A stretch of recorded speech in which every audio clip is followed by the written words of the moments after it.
Today, so I'm going to try and move this right along. A lot of people here from out of town. I want to try to accommodate everybody's schedules. I'm David Barish, Chairman of the Pennsylvania Gaming Control Board.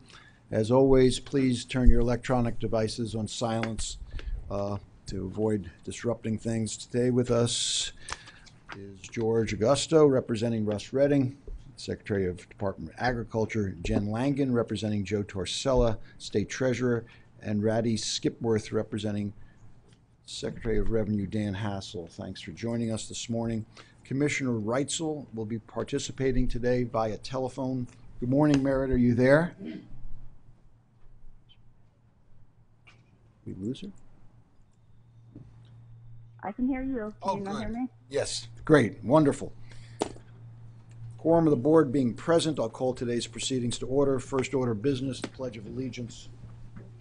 I pledge allegiance to the flag of the United States of America and to the republic for which it stands, one nation, under God, indivisible, with liberty and justice for all. By way of announcements, the board held an executive session yesterday, Tuesday, August 14th, to discuss personnel matters and to conduct quasi-judicial deliberations relating to matters being considered today. Today we have several public hearings, the first of which pertains to a joint petition for preliminary approval of a change of ownership of Presque Isle Downs and Casino. Can I have the petitioners come forward, please?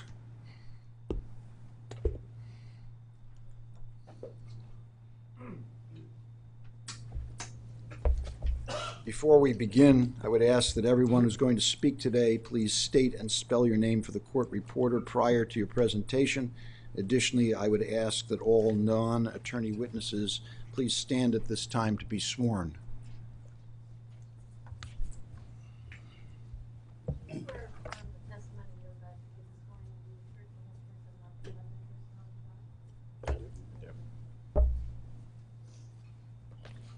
Thank you. Petitioners can begin. Would you please introduce who's with you? Good morning, Mr. Chairman and members of the board.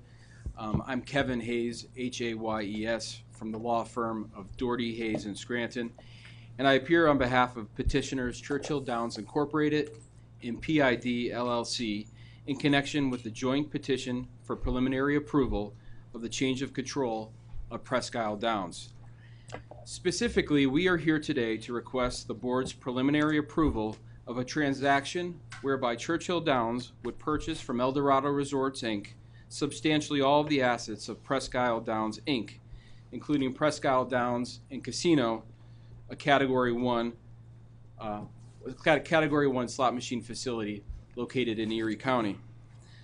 Upon the closing of the proposed transaction, Churchill Downs would own and operate Presque Isle Downs gaming and racing operations through its wholly owned subsidiary, PID LLC. In furtherance of this proposed transaction, PID LLC submitted its Category 1 license application to the Gaming Control Board on or about March 28, 2018. Also on that date, Churchill Downs submitted its application for licensure to conduct live horse racing with pari-mutuel wagering with the Pennsylvania State Horse Race Commission. During today's hearing, we will provide the board with an overview of Churchill Downs racing, online, and gaming operations. I understand that there's a PowerPoint which follows our presentation, and we can wait to get that up.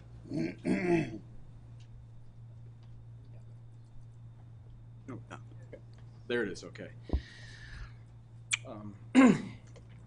In addition, we will provide the board with an overview of Churchill Downs' finances, along with a description of the funding sources of the proposed transaction. Churchill Downs' Vice President of Human Resources will review the company's commitment to diversity and equal opportunity in its business operations. And lastly, I will discuss the petitioner's proposed change in control fee that will be imposed by this board in connection with this proposed transaction. At this time, I would like to introduce the representatives from Churchill Downs who traveled here from Louisville, Kentucky, and who are in attendance and will be presenting during today's hearing. Austin Miller, Senior Vice President for Gaming Operations. Chuck Kenyon, Senior Vice President of Human Resources. Brad Blackwell, Senior Vice President and General Counsel. Craig Robinson, Vice President for Casino Finance. And also with us today is Chad Riney, who's Churchill Downs Corporate Counsel. Also in attendance at today's hearing is Kevin O'Sullivan, Vice President and General Manager of Presque Isle Downs and Casino. He's here with his counsel, Steve Schreier from Blank Rome, who is counsel to both Presque Isle Downs, Inc. and El Dorado Resorts, Inc. Thank you. We welcome any questions the board members may have during the course of our presentation or at the conclusion of the presentation. At this time, I would like to introduce Brad Blackwell, who is the Senior Vice President and General Counsel of Churchill Downs, who will be providing the board with an overview of Churchill Downs and its proposed acquisition of Presque Isle Downs. Brad? Good morning, Mr. Chairman. Good morning, Commissioners. Brad Blackwell, B-L-A-C-K-W-E-L-L, Senior Vice President and General Counsel for Churchill Downs Incorporated. First of all, thanks for the opportunity to be here today. We're extremely excited about the acquisition of Presque Isle Downs. As we'll get into later in the presentation, Pennsylvania is a state that we've been eyeing for years. We're excited to be here and look forward working with you going forward. So I'll just skip through a few slides given the time constraints today, but the transaction, as Kevin mentioned, we announced this transaction on February the 28th, 2018, earlier this year, with an agreement with El Dorado to purchase Presque Isle Downs Racetrack and Casino. And at that time, we had a requirement to also purchase another property that was Lady Luck Casino in Vicksburg. We have since pivoted away from that due to a lengthy process with the FTC, and we replaced that requirement with the requirement to sign a definitive agreement to assume the operating agreement for Nemacolin here in Pennsylvania. We completed that requirement and announced that deal on August 13th, 2018. And I'll note that that particular transaction of Nemacolin will take a separate path forward with the Gaming Control Board. We will follow the necessary process and follow that paperwork. But here today, the focus is on Presque Isle Downs, which we've been working towards since February of this year. On the next slide, you'll just see a simple rendering of the ownership structure that Kevin referenced. Churchill Downs Incorporated is a publicly traded company, so owned 100% by public shareholders. Underneath Churchill Downs Incorporated is an entity, HCRH LLC, which is a holding company that we have utilized to hold our casino properties. And so under that, for this particular transaction, we formed a brand new entity, PID LLC, that is the proposed Category 1 licensee for this transaction. On page 7 is just kind of an overview of our company. We are best known for the Kentucky Derby. That's an event that we have held continuously since 1875. So our brand and operations go back to 1875, which is fairly unique in the gambling industry. The Kentucky Derby is the longest continuously held sporting event in the United States and is also known as the greatest 2 minutes in sports. That's the foundation of this company. We have grown significantly since then. Now a publicly traded company, we have operations nationwide in casinos, racetracks, and online wagering, which we'll get to later. But I think the emphasis here is, our beginnings were the Kentucky Derby. We take great pride in that event, and the characteristics of that event have carried over to our operations, and that's taking great pride in our operations, being willing to reinvest in our properties to maximize the value, and also doing so responsibly, given that we're a publicly company for our shareholders. And over the decades that we've grown our business, at the very heart of that is creating extraordinary experiences for our customers, whether they visit us at our brick and mortar facilities or online. The next slide really gives you a large overview of our company. And so when you look at our annual reports, we really break our company down into three segments. There's racing, where we have ownership or an equity interest in 7 racetracks. 4 of those are thoroughbred racetracks, again highlighted by Churchill Downs Racetrack and the Kentucky Derby. Our second segment is casinos, where we currently have ownership or equity interest in 9 casinos and 4 hotels, with nearly 10,000 gaming positions located in 9 different states. And then our last segment is our Twin Spires or online segment, where Twin Spires is the largest legal online wagering platform for horse racing in the U.S. The next slide shows exactly where our operational footprint is, and these are physical operations where we own brick and mortar facilities. You'll see here that we're in a number of states, casinos, racetracks, and then with our online business Twin Spires, our tote company United Tote, we actually service about 40 states in terms of having contracts and relationships with those states, either with racetracks or offering online wagering. Next, we'll just kind of touch a little bit more in depth on each of those segments. As I referenced, we have 4 thoroughbred racetracks that we own. There's, of course, Churchill Downs Racetrack in Louisville, Kentucky, home of the Kentucky Derby. We also own Arlington International Racecourse in Arlington Heights, Illinois, right outside of Chicago.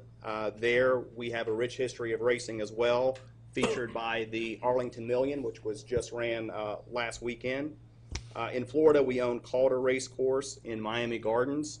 And then down in New Orleans, we own Fairgrounds Racecourse, another track with deep history that is home of the Louisiana Derby and also home of New Orleans Jazz Festival since 1972. Now we'll switch over to our Twin Spires or online segment. Twin Spires, as I mentioned, is the largest legal mobile betting operator in the U.S. It was launched in 2007, and actually with a racing history as deep as Churchill Downs, we were kind of slow getting into that business. We didn't enter that business until 2007. And as you can see from the chart, starting in 2007, starting off with about 87 million in handle, we have grown that since then and grown it almost each year to the point of just under $1.3 billion in handle. It is the official betting partner of the Kentucky Derby, the Breeders' Cup World Championships, and Churchill Downs Racetrack, and offers wagering interfaces on iOS and Android apps. And something else we'll get to next is that Churchill Downs recently announced our planned entry into iGaming. So that's something that we have been looking at for quite a while. And as you know, there's few states offering that, Pennsylvania being one to join that. And so on August 10th of this year, Presque Isle Downs filed a petition for authorization to conduct interactive gaming for peer-to-peer interactive games which simulate slot machines and table games. And so that application was filed, and we're working with Presque Isle Downs on that endeavor, and will likely appear in front of this control board shortly on that petition. As I mentioned, Churchill Downs brings over a decade of online wagering experience through Twin Spires. The other thing that we had recently announced was a relationship with Golden Nugget Atlantic City, where Churchill Downs will be entering the iGaming and sports wagering business and working through that process with the intent to get up and running there as soon as possible. Now I'll turn it over to Austin Miller, who's our Senior Vice President of Gaming Operations, to go over our casino segment and introduce you to how we kind of look at that segment. Thank you, Brad. My name is Austin Miller, M-I-L-L-E-R. Mr. Chairman, members of the board, I'm delighted to be back in Pennsylvania. I say back in Pennsylvania because my father's side of the family is from Pennsylvania, and as a youngster, I spent an awful lot of time in York, Pennsylvania, and have very fond memories of it.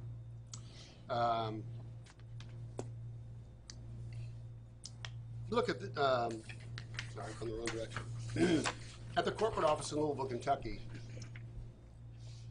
I have the distinct pleasure of working with a group of distinguished gaming professionals to guide our various properties and their operations, give advice, and help them improve their operations. Among that group and with me today is Craig Robinson, our VP of Casino Finance, Wade West is our Senior Director of Marketing. Duncan McConnell is our Senior Director of Slot Strategy and Performance. And then we also have Kathy Beating, who's our Chief Compliance Officer. David Ziegler, Senior Director of Facilities and Construction. And then Russ Stokes, our Senior Director of IT, all of which have at least 20 years of experience in the business. At the properties Brad mentioned a little bit earlier, our diversification. The wholly owned properties, we operate 5 casinos and 3 hotels in 4 different states. Here you can see Calder Casino in Miami, Oxford Casino in Maine, Fairgrounds Racecourse and Slots and a video poker operations in New Orleans, Louisiana, Harlow's Casino Resort and Spa in Greenville, Mississippi, and Riverwalk Casino Hotel in Vicksburg, Mississippi. Our equity investments in casino properties, we have 4 casinos and 1 hotel in 4 different states. Those entities are Miami Valley Gaming and Racing. We're 50% equity partners with Delaware North. Saratoga Casino and Raceway in Saratoga, New York, 25% equity investment. Saratoga Blackhawk in Blackhawk, Colorado, again, 25% equity investment in that property. And then the casino at Ocean Downs, effectively a 62.5% equity investment there, 50% wholly owned by Churchill Downs Racecourse, and then the remainder is by way of our 25% interest in Saratoga. Now those 2, it's worth mentioning for the Saratoga properties, we're currently in the midst of transitioning away from the 2 Saratoga properties, both Saratoga, New York and Saratoga Blackhawk, in exchange for 100% ownership of Ocean Downs in Berlin, Maryland.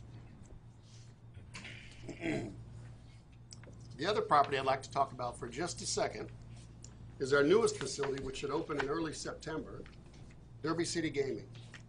And that is a historical racing facility that we will open in Louisville, Kentucky. It's an 85,000 square foot facility featuring 900 state-of-the-art historical racing machines, 2 food and beverage outlets, and a feature bar in the center of the facility. This facility we're particularly excited about because of the ties that we are going to show to how important Churchill Downs Racetrack and the Kentucky Derby and Kentucky Oaks is to life in and around the area of Louisville. So I hope you all get a chance someday to come visit the property. We're very proud of it and can't wait to open it. Any questions? Please proceed with all the questions. Sure. Okay. And next up to cover the financial overview is Craig Robinson, who Austin just referenced. So, Craig, can you? Right here. Oh, well, there you are. Okay. I snuck in. Didn't realize we had another seat down there. So, Craig can go ahead and proceed with the financial overview. Good morning. Thank you again for inviting us in. Again, Craig Robinson, Vice President of Casino Operational Finance. And I'm going to take you through 3 brief slides of numbers. We kept it very short and hopefully very painless. So the first slide I have is the overall Churchill Downs Incorporated. And everything I'm going to speak to today, by the way, is from publicly available information on our corporate website under the Investor Relations tab. Overall, Churchill Downs has enjoyed over the last 3 years a 3% combined, or a 5%, sorry, combined average growth rate. From a revenue side, on the EBITDA side, we are in the high 11% on a combined average growth rate. The key behind this is we've strategically invested in our namesake Kentucky Derby. We also continue to invest wisely in our existing gaming properties, both wholly owned and joint ventures, and in Twin Spires and many other small acquisitions that fold in nicely to our existing company. As we focus on specifically the casino segment, a continued success story there. Our combined average growth rate on the revenue side is 3%, with a 13% combined average growth rate from an EBITDA cash flow standpoint. This is, again, from very strategic investments in our existing properties and the joint ventures that Austin had talked about earlier. And lastly, the financial health of Churchill Downs Incorporated is very important to everyone, so I wanted to walk you through a few key points on this. I won't cover every bullet point. But as of June 30, we have a very modest leverage of 2.3 times. And if you follow the gaming industry at all, that is on typically the low side of the leverage that the larger gaming companies have. Ideally, we like to keep that in the 3 to 4 times multiple to make sure that we have the flexibility to run the company the best way possible. We have a very disciplined maintenance capital spend. We challenge our properties to be very pragmatic in where they invest capital, to keep our properties very fresh, very appealing, and continue to drive top-line revenue, taxable revenue. And then we use our cash that we generate from operations very strategically as well for organic investments, acquisitions, dividends, debt repayment, typically in that order. The balance sheet, we always maintain good cash levels to make sure that we have adequate cash for operations. We never want to constrain properties with over-aggressive cash management. And we're always thinking in the back of our minds as we invest that we want to protect the brand that is also important to us, and specifically the Kentucky Derby brand. Two last points I'll leave you with is from an investment standpoint, our dividends are evaluated annually. We don't have a set dividend policy, so we have maintained flexibility there. And then we continue to engage in open and active dialogue, specifically with our gaming regulators, to make sure we have great transparency before things happen that could impact the balance sheet both positively and negatively. So with that, I will turn it over to Chuck Kenyon, our Senior Vice President of Human Resources, to talk about diversity.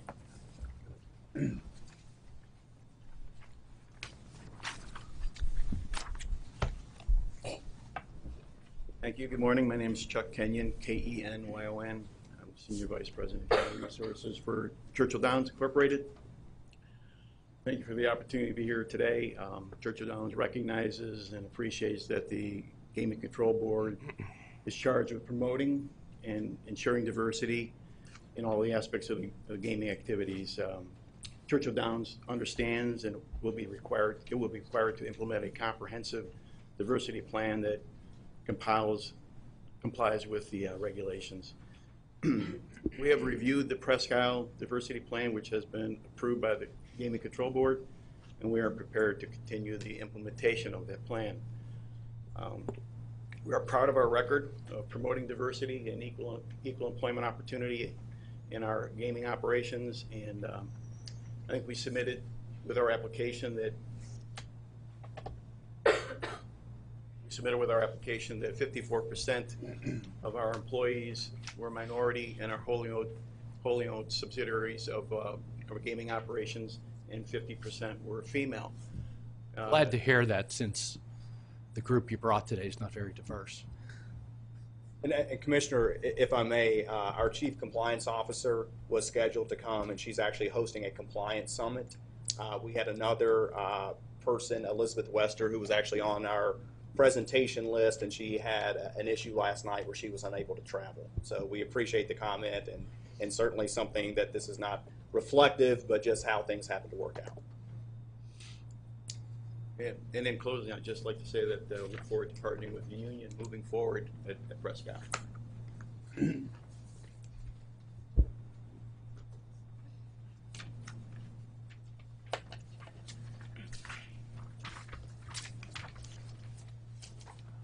So get back to the acquisition in question and funding behind that.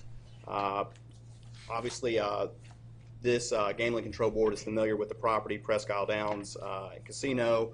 And as I was alluding to before, we've been interested in Pennsylvania for some time. It is a significant gaming jurisdiction in a large state, and it offers really the perfect opportunity for us in terms of our experiences with gaming, racing, and then online wagering. And so based on where this state is heading in that, we think we're the perfect fit for those opportunities. This investment allows us to scale our gaming portfolio. We certainly continue to eye growth. It allows us to do so in an accretive manner. And then, again, we really appreciate the opportunity to participate in some of these other upcoming opportunities. In terms of the funding of the transaction, the purchase price is $178.9 million, and we would fund that, and it's all based on timing of approval, but from cash from operations. Last year we generated $185 million of cash flow from operating activities. We also have availability under a revolving credit facility that offers us $700 million of capacity. Sorry. Right there, okay. And then also, earlier this year, we generated cash from the sale of one of our subsidiaries, Big Fish Games. So in closing, really, the key attributes for our company, as I mentioned, we have an excellent reputation with the brand and operations that date back to 1875. We're a publicly traded company with a successful track record, very transparent with our public filings. As alluded to before, we have a very strong balance sheet, so no financial concerns. We're already licensed in multiple jurisdictions. Across our companies, we hold 64 gaming licenses across 40 states and 3 Canadian provinces. We've got a proven experience with racing, gaming, and online. Again, all of the opportunities that we see before us in Pennsylvania. We offer a seamless continuation of existing operations. We're keeping the exact team's operations in place, and we've done this numerous times under Austin's direction. And then lastly, as I alluded to earlier, we really feel like we have a great reputation for offering extraordinary experiences that all started with the Kentucky Derby. That's a part of our culture. And when we look at identifying new opportunities, we bring that to the table, and we're always looking for ways to improve. And I think that's reflective in not only the Kentucky Derby, but our other gaming properties that we've purchased along the years. With that, we look forward to welcoming Presque Isle Downs to our team, and they're over 800 employees. And again, we appreciate the opportunity to be here today, and certainly look forward to working with the Gaming Control Board going forward. Thank you very much. If you're going to speak to the acquisition fee, it's good to do that pretty quickly. Mr. Chairman and members of the board, before we conclude our presentation, I would like to address the change in control fee, which would be assessed by the board in connection with this transaction. As we all are all aware, Section 1328 of the Gaming Act requires the board to impose a fee for the change of control of a slot machine license. Specifically, Section 1328 of the Gaming Act provides that the board has the discretion to proportionally reduce but not eliminate the fee depending on the transaction, the relevant ownership interest, and changes resulting in other consideration deemed relevant by the board. Now, I'm keenly aware of the fact that this board has entertained 2 prior change in ownership petitions this year, so I will spare you the long chronology of the of the change in ownership fee. But as you know, the change in control fee that was initially determined by the board in 2007 through Hamlet Holdings' acquisition of Harrah's Entertainment was $2.5 million. That fee was assessed to the purchasers of 5 casinos, including as part of Eldorado Resorts' acquisition of Presque Isle Downs in 2014. When Churchill Downs entered the asset purchase agreement with Eldorado Resorts in February, the assumption was that the board would continue to impose the $2.5 million change in control fee.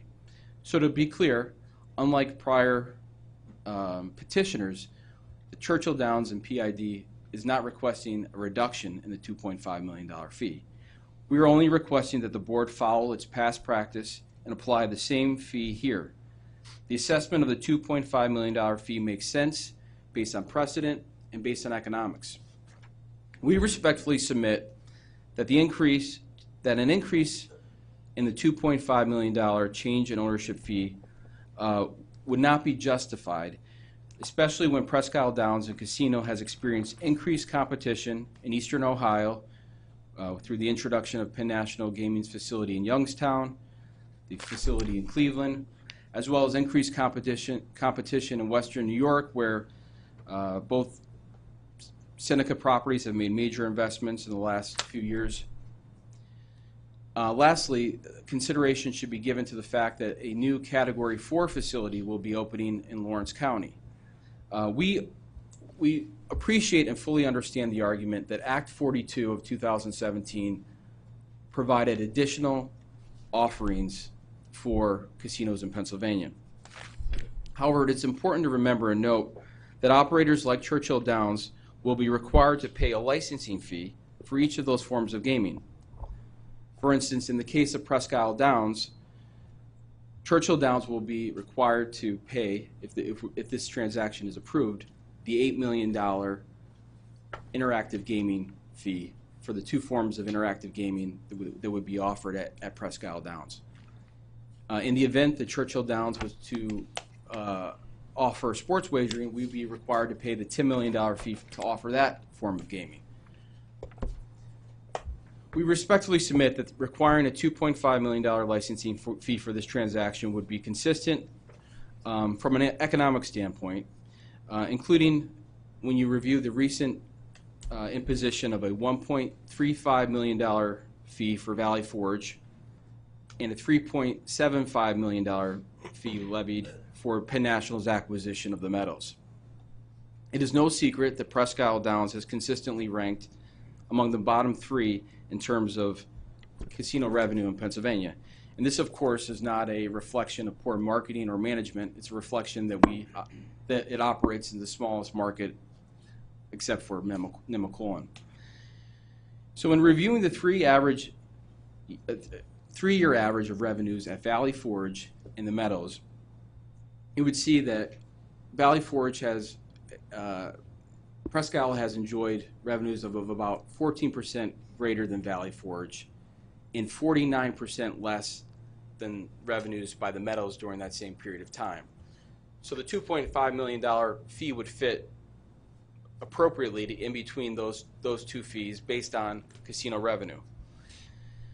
So in closing, we respectfully suggest that a review of the competitive environment facing Presque Isle Downs and the comparative revenues of Valley Forge and the Meadows provides a basis for assessing a fee of $2.5 million in this instance.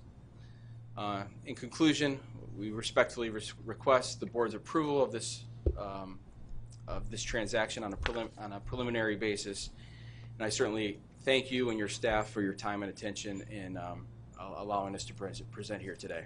Thank you. Thank you very much. Questions or comments from Enforcement Council?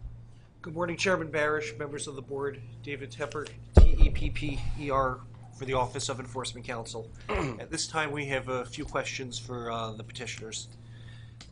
As you know, Churchill is required to be approved by the Pennsylvania Horse Racing Commission in order to be granted a Category 1 slot machine license by the board. Has a date been set for consideration by the Pennsylvania State Horse Racing Commission in this matter? Council Tepper, the last I heard from the Horse Racing Commission, who we've been working very actively with in reviewing the application materials, is that a date certain has not yet been set. Do you expect for Presque Isle Downs to enter into a shared services agreement with Churchill?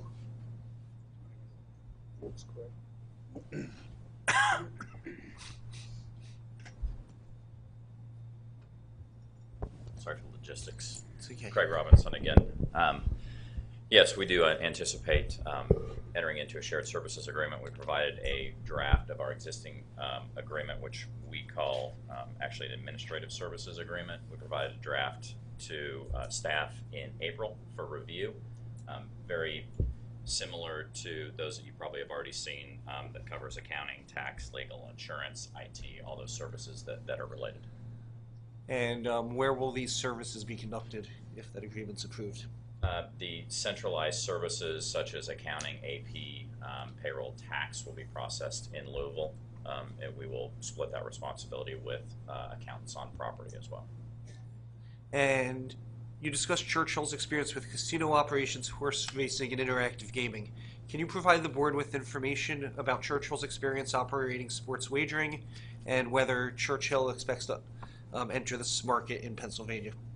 Sure. As I referenced in the presentation, we recently announced a deal in New Jersey with the plan to offer both interactive gaming and sports wagering. We also own 2 casinos in Mississippi where sports wagering has been approved in the brick and mortar facilities, and we plan on participating in that shortly later this year. In terms of sports wagering in Pennsylvania, that is certainly something we're very interested in. Similar to other operators in the state, there are some concerns with the license fee and tax there, but something we're very interested in. And have all anticipated applications been submitted to the board's Bureau of Licensing? I'll take that one. Yes, all the vast majority of the applications were submitted in March of this year. I think one additional application was submitted in June, which came about as a new appointee to the Board of Directors. So as far as I understand, there's no outstanding requests from the Bureau of Licensing. And do you anticipate any additional applications needing to be filed? We do not. At least we have not been notified that there's any requests for additional information. After the closing date, how long do you anticipate it will take Churchill to begin the transition into the full control of the property? We anticipate engaging with them as soon as possible. We're very anxious to get to work with Kevin and his staff and continue to put out the great product that they have thus far. And we acknowledge that there's expected to be a transition period regarding El Dorado being on the property following the closing of the transaction. How long do you expect this transition to last? I can talk to so I can talk to the transition services agreement. Yes, we have an agreement with El Dorado as part of the purchase to allow for a very timely and organized transition of services. That time frame varies depending on the individual area that we're discussing, but it covers anything from 30 to, I believe, 120 days is the longest to make sure that we have a very orderly transition of administrative function and back house processes over. And do you expect to make any changes to the benefits offered to Presque Isle employees?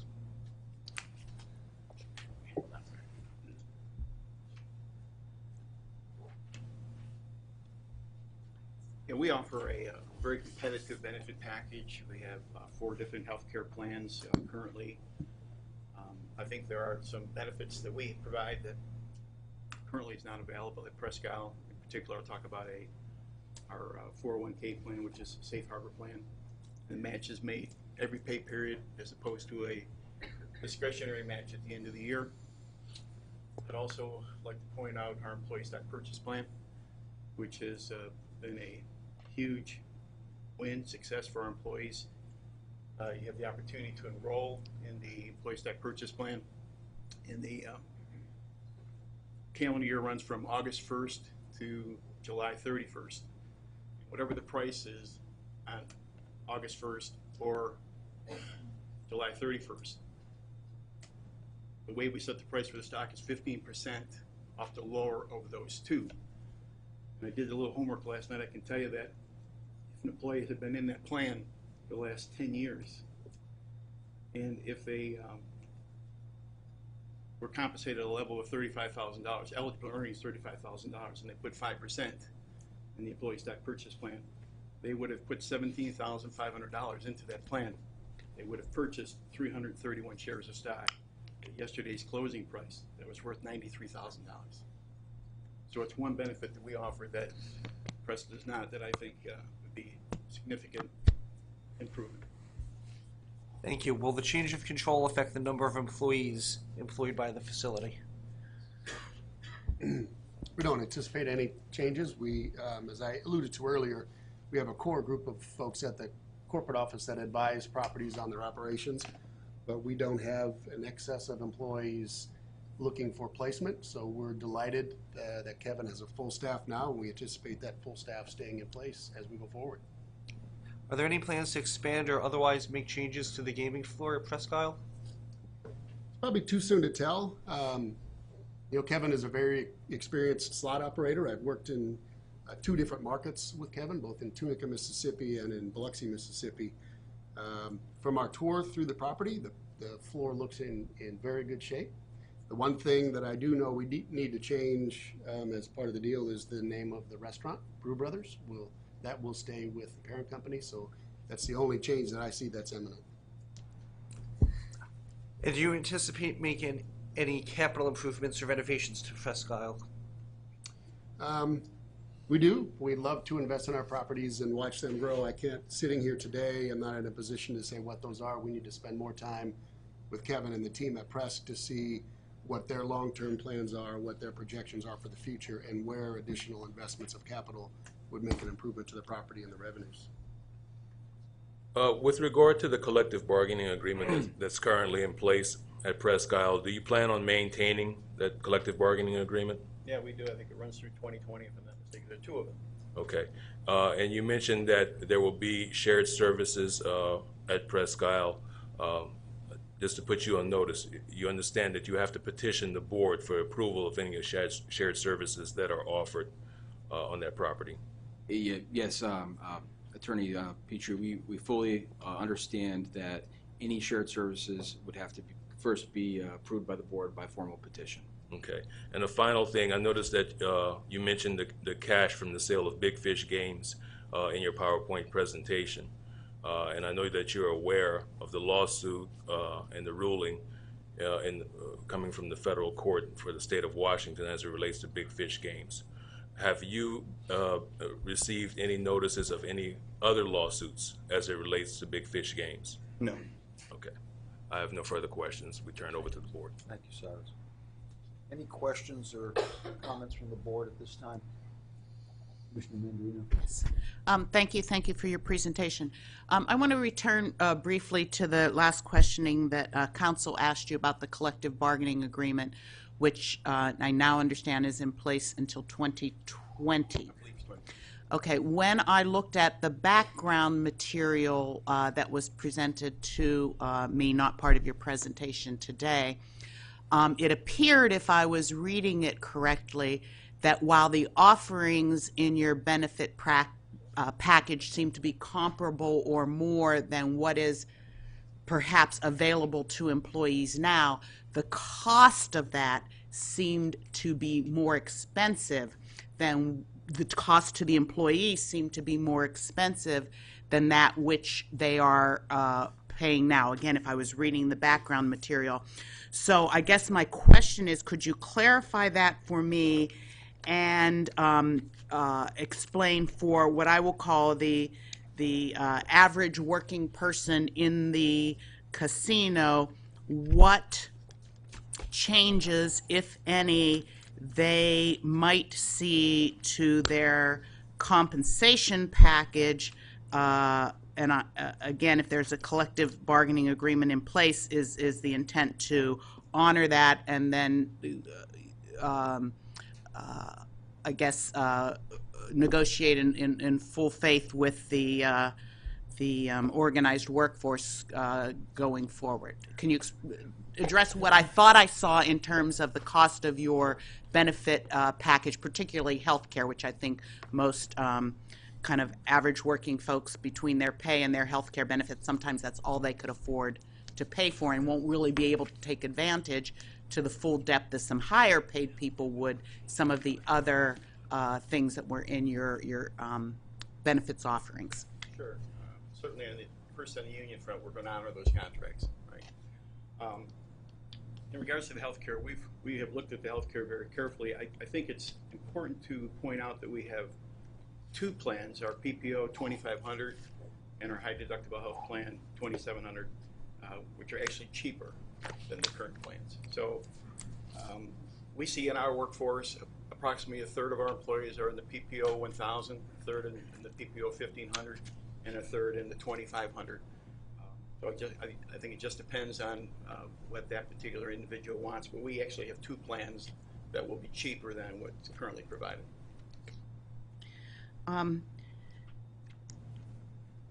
Thank you. I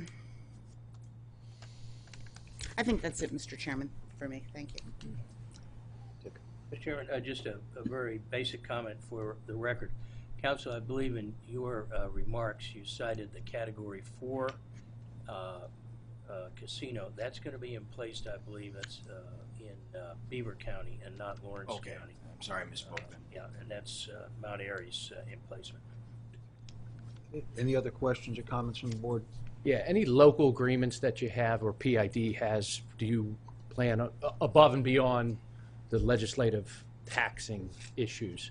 Do you plan on honoring those agreements, whether it's with a economic development agency, a tourism agency, or whatever?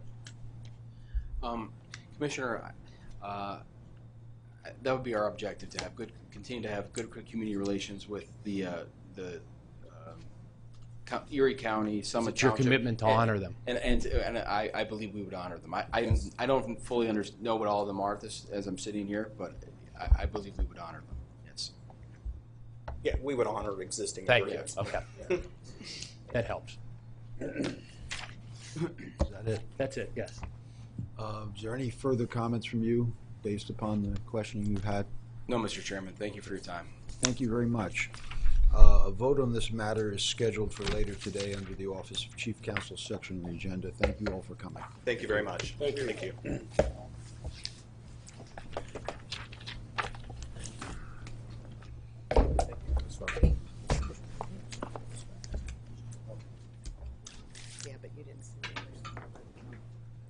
The next three public hearings address the board's first three petitions for interactive gaming certificates. These matters are also scheduled for a vote later today under the Office of Chief Counsel section. At this point, I'd like to have Chester Downs come forward.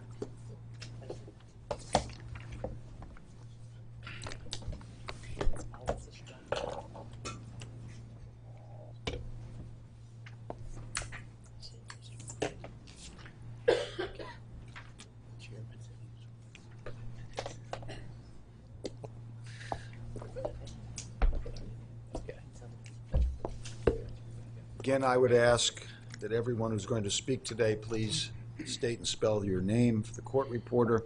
Additionally, any non-attorneys that you intend to present as witnesses should stand at this time and be sworn.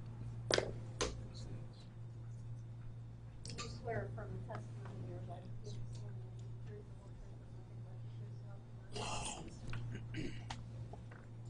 You may begin.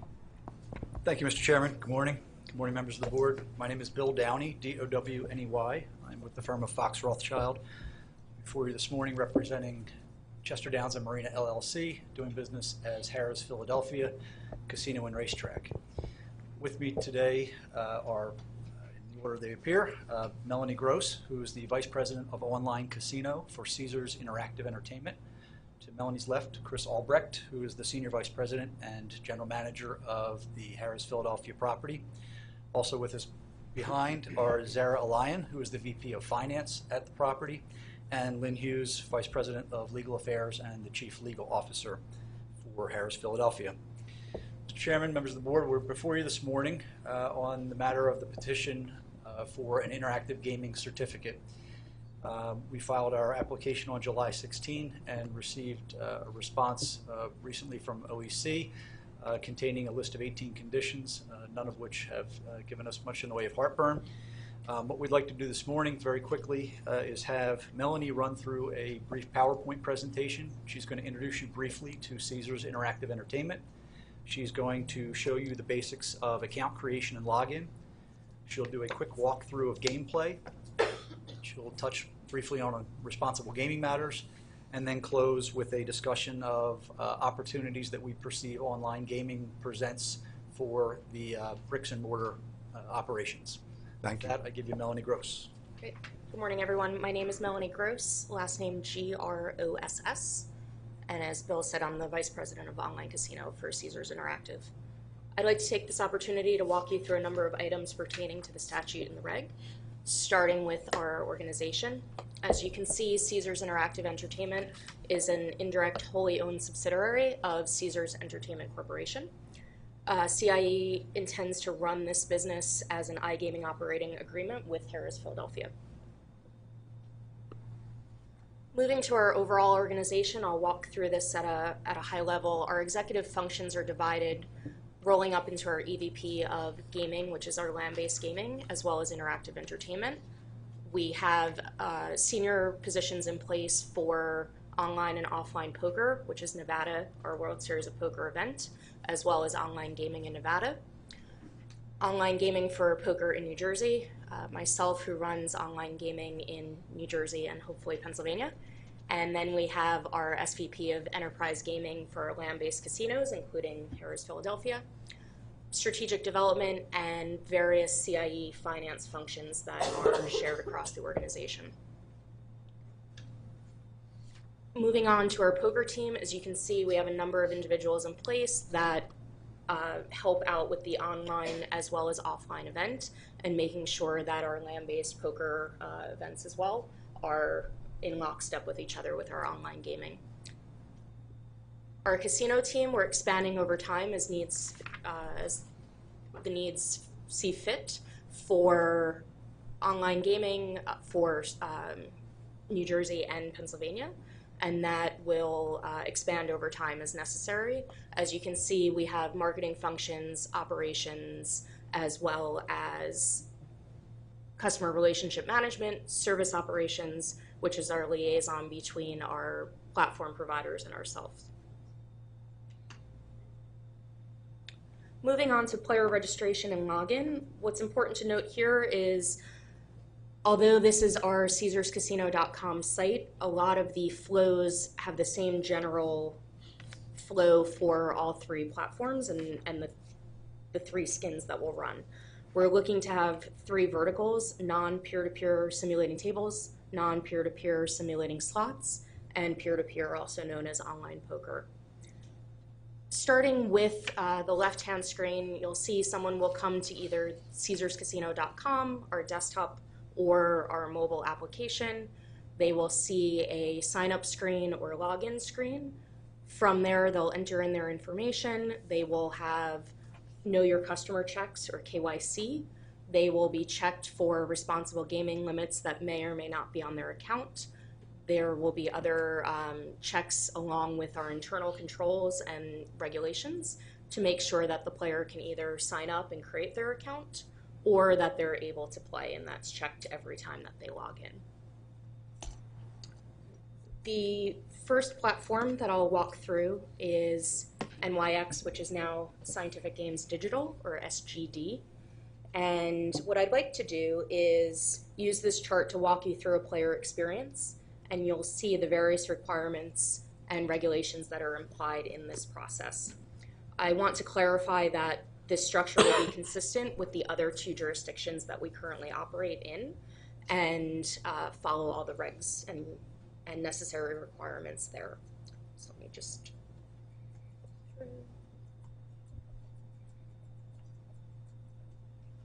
So if you put yourself in the mind of a player, as I mentioned, they go to the site, they log in, and there is a call and a communication to make sure that there is a signal. So the application programming interface, also known as an API, is a communication protocol to check the various systems. So in the middle here with all the boxes, you'll see, as I mentioned, we're checking for responsible gaming. We're checking for Know Your Customer, KYC. We're checking to make sure that they're not on a list where they're not unable to wager or log into their account. From there, as a player, I would like to deposit money. So again, it's a call and a signal to our account-based wagering system to check that account balance, to see if they have money in their account, or to then have another signal to our various third-party payment providers to add money onto their account.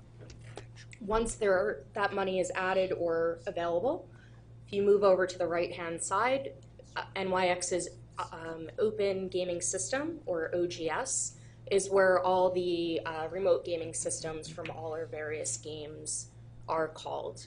So the first and most important thing is geolocation. We make sure that the player is in the jurisdiction that they need to be in order to make a wager.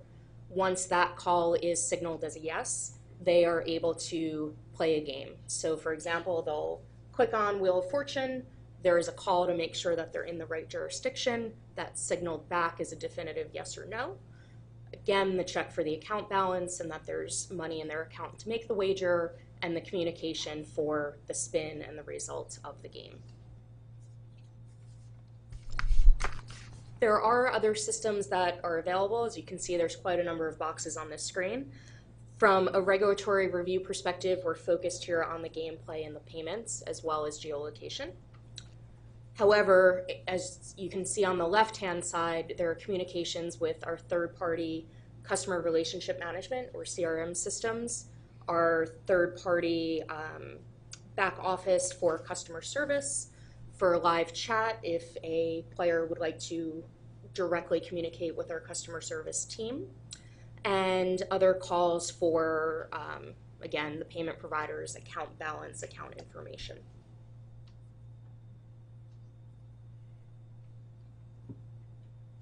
Moving on to 888, which is our platform provider for WSOP.com. I'm not going to walk through everything here for 888. You'll see that there's a lot of similarities between the two gaming providers from both a regulatory perspective as well as the communication calls that happen. As you can see, there are, again, poker gaming as well as table games and slot games for non-peer-to-peer, which have the calls into the back office for player account status, calls to make the payment provider checks, customer service needs, and the back office for account information. I think it's also appropriate to make a note that on the back office at a high level, we did a demonstration of this at Harris Philadelphia at the end of July with senior members of your staff and walked them through how seamless it was to access the back office from Pennsylvania, to be able to see account details, when a player registered, what their transactions were, if there were any blocks on the account, notes with customer support. That was very easy to have unfettered access, along with the regulations and security requirements needed and the levels of access that are necessary for a particular person to obtain. A lower level customer support agent might have less access than a supervisor or an executive within our business, and that is something that's completely customizable within the back office.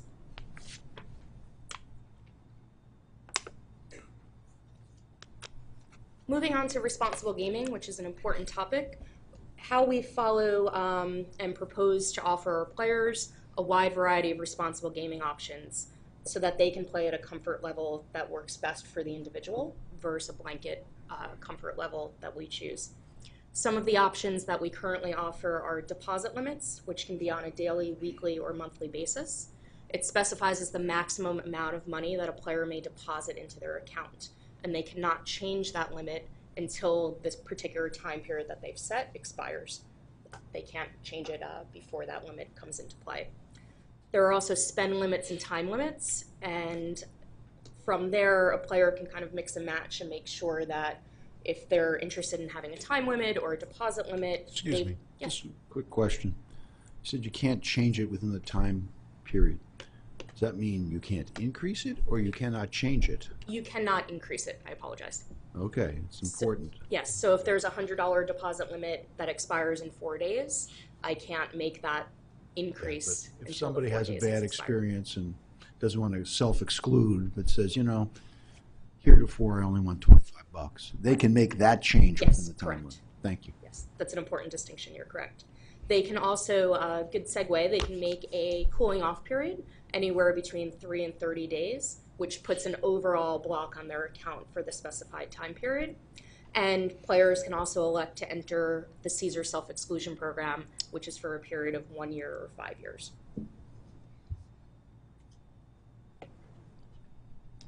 Last, I'd like to touch on the integration between the land-based and online gaming systems. What's been very important to Caesars Interactive as well as Caesars Entertainment is that we consider this an extension of the property. This has been very successful in New Jersey, and we intend to have the same level of effort and symbiotic relationship between the land-based and online world. Total Rewards is arguably the biggest loyalty program for casinos. Our players can earn tier credits and reward credits online as well as offline. And that's been very successful to show that we are another casino and we're a very important one for the industry. Players can convert their reward credits to cash. They can redeem them offline in property. And from there, we really try to market to our players that this is Harris Philadelphia online, but we also encourage players to use these rewards and have a full life cycle of the player and a full view of the player as a Harris Philadelphia player.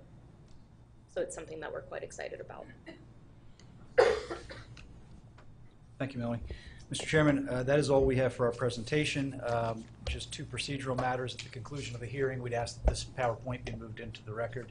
And we would just make a note that we have pending before you a motion to protect the confidentiality of certain appendices that were attached to our petition. We ask that you would take that up. You can make that motion right now if you'd like. Be great. Okay. We'll accept that. Questions or comments from Enforcement Council? Good morning, Chairman and members of the board. Benjamin Farrell, Assistant Enforcement Counsel for the Office of Enforcement Counsel. Last name spelled Ferrell. The Office of Enforcement Counsel does not have any questions in this matter and does not have a presentation. However, we would request permission to make a statement and recommendation prior to opening the matter to questions from the board and ex officio members. Okay. The Office of Enforcement Counsel, along with the Bureau of Gaming Operations, the Bureau of Investigations and Enforcement, the Bureau of Gaming Laboratory Operations, the Bureau of Licensing, the Office of Diversity, and the Office of Compulsive and Problem Gambling have reviewed and consulted extensively on the petition and appendices filed by Chester Downs and Marina LLC to conduct interactive gaming and for the issuance of an interactive gaming certificate. After which, OEC filed an answer in this matter requesting that the board order the implementation of certain listed conditions if it was so inclined to grant Chester Downs and Marina's petition. As a result, the Office of Enforcement Counsel has no objection to the approval of Chester Downs and Marina's petition to conduct interactive gaming and to the issuance of an interactive gaming certificate to Chester Downs and Marina, subject to the proposed conditions outlined in OEC's answer filed on August 9th, 2018, and any other conditions imposed by the board. OEC is available for any questions that you may have. Thank you. Are there any questions or comments from the board at this time? Thank you for your presentation. Mr. Chairman, this is more by way of a comment, but I think it's important since the beginning of the PowerPoint started off with an opening that says branded as CaesarsEntertainment.com, and I realize that that's where, well, let me just say that Caesars Entertainment, Chester Downs and Marina LLC, Philadelphia Harrah's, to the average citizen, those sound like three different entities and not just one entity, which is why it was very important to this board as we move into interactive gaming of all sites that the brands that the consumers recognize stay paramount. And I'm sure that that is something that will be addressed as the application moves forward with our staff. But the Harrah's Philadelphia is what Joe Average Citizen thinks of. And I just wanted to make that point on the record so that there's no confusion about what people can anticipate when they start to see these products, new products, pop up. Okay. Any other questions or comments from the board?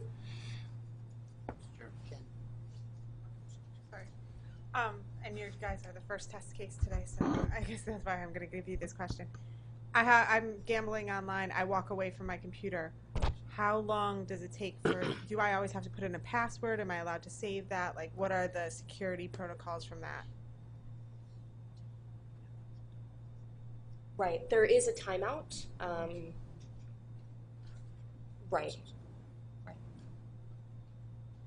We didn't hear what Yeah, was I'm said. sorry. There is a timeout feature. I believe that is a settable feature, Yes. but we can confirm that for you. By you or by By the the person? patron.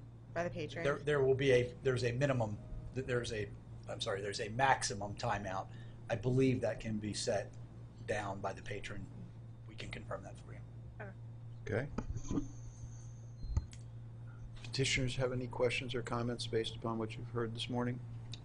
No, Mr. Chairman. I just I would be remiss if I didn't at least acknowledge the efforts of your staff, and they got a heck of a task handed to them by the legislature, and I think they did a nice job getting it together and getting us before you. I appreciate your appreciation. I'm sure they do too. Okay, thank you very much. We'll be taking this up in the Office of General Counsel's section. Thank you for coming.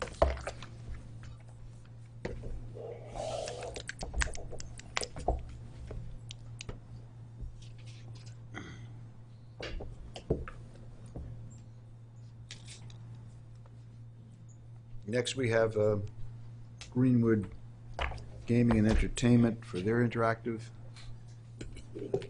certificate.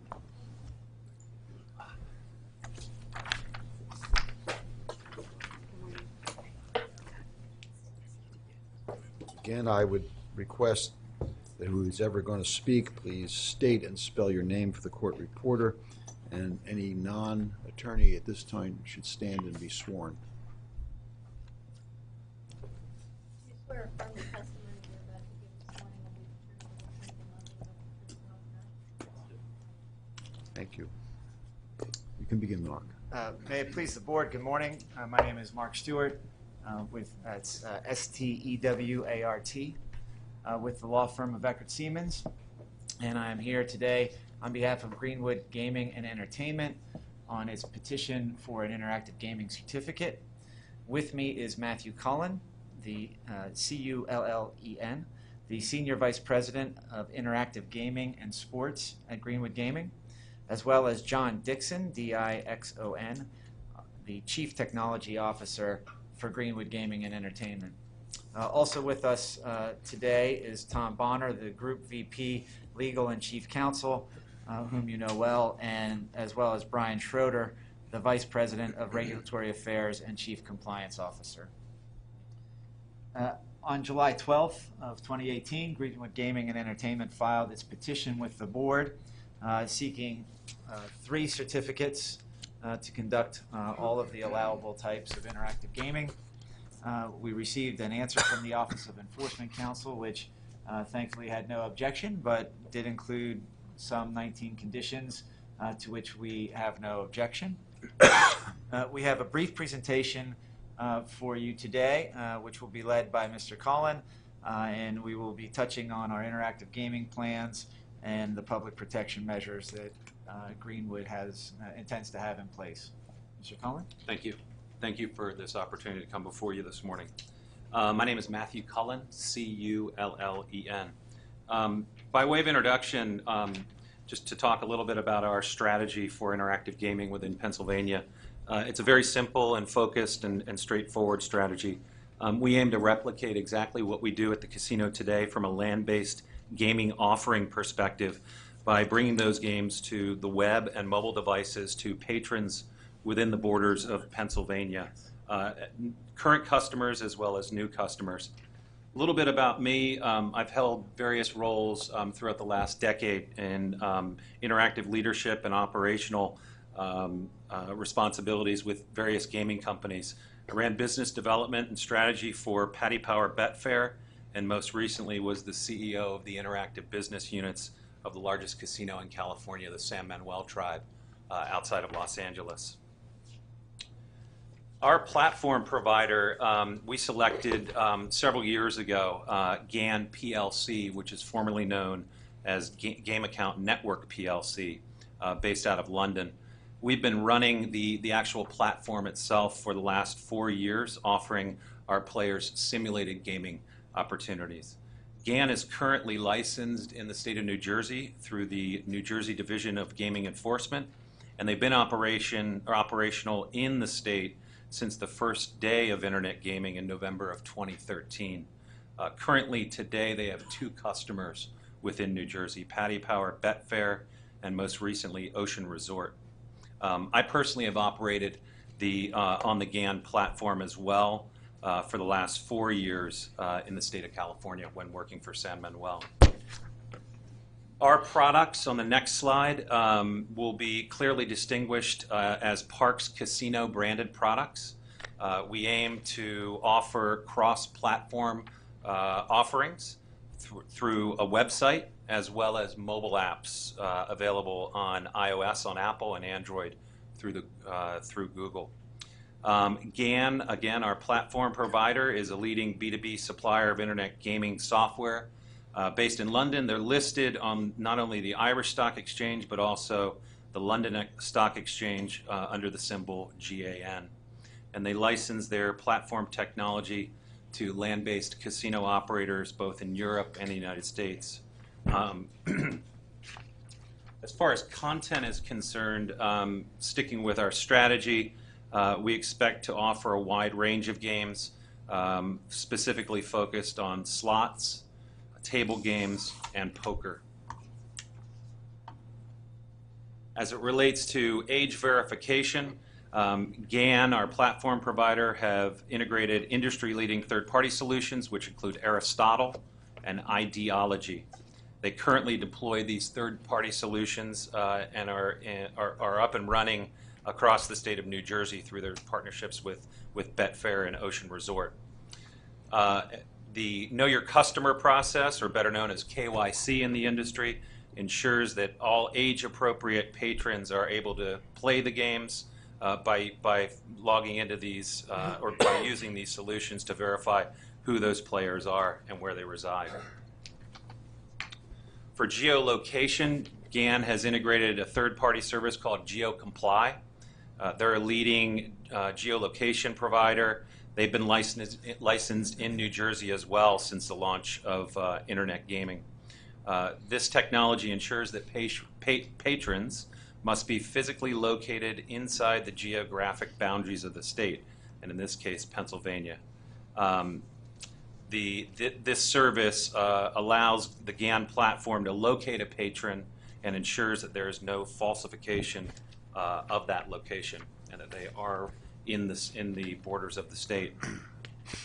As it relates to patron account security, GAN has deployed a series of security policies. Their system infrastructure is protected with DDoS protection services. All data within their databases is encrypted, and data in transit across the public networks is secured in line with all PCI requirements.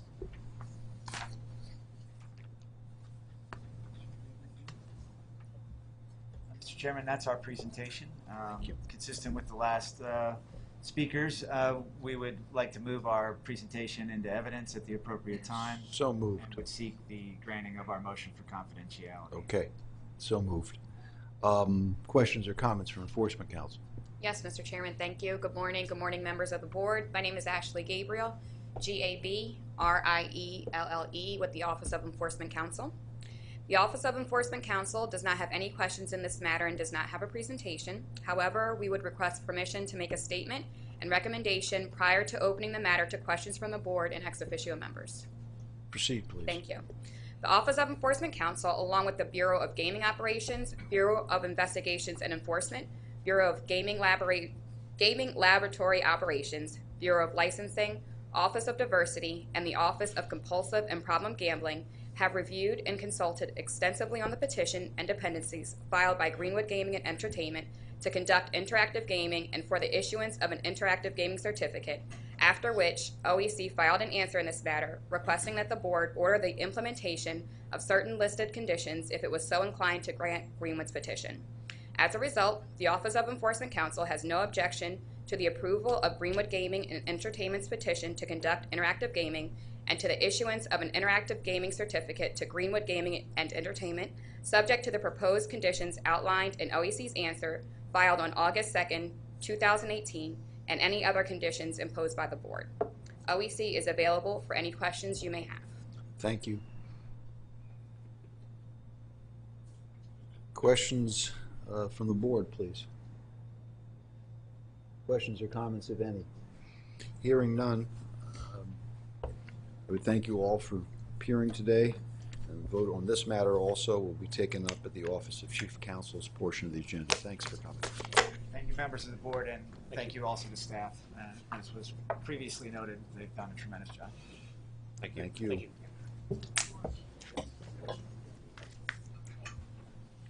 All right. Where am I? Oh, here it is. Almost missed it.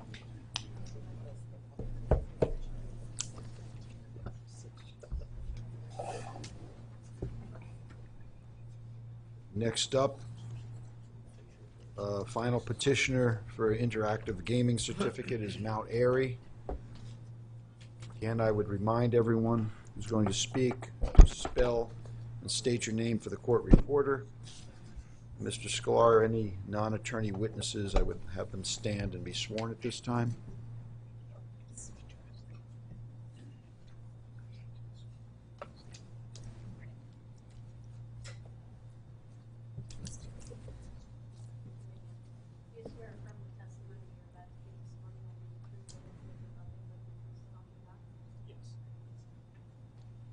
You may begin.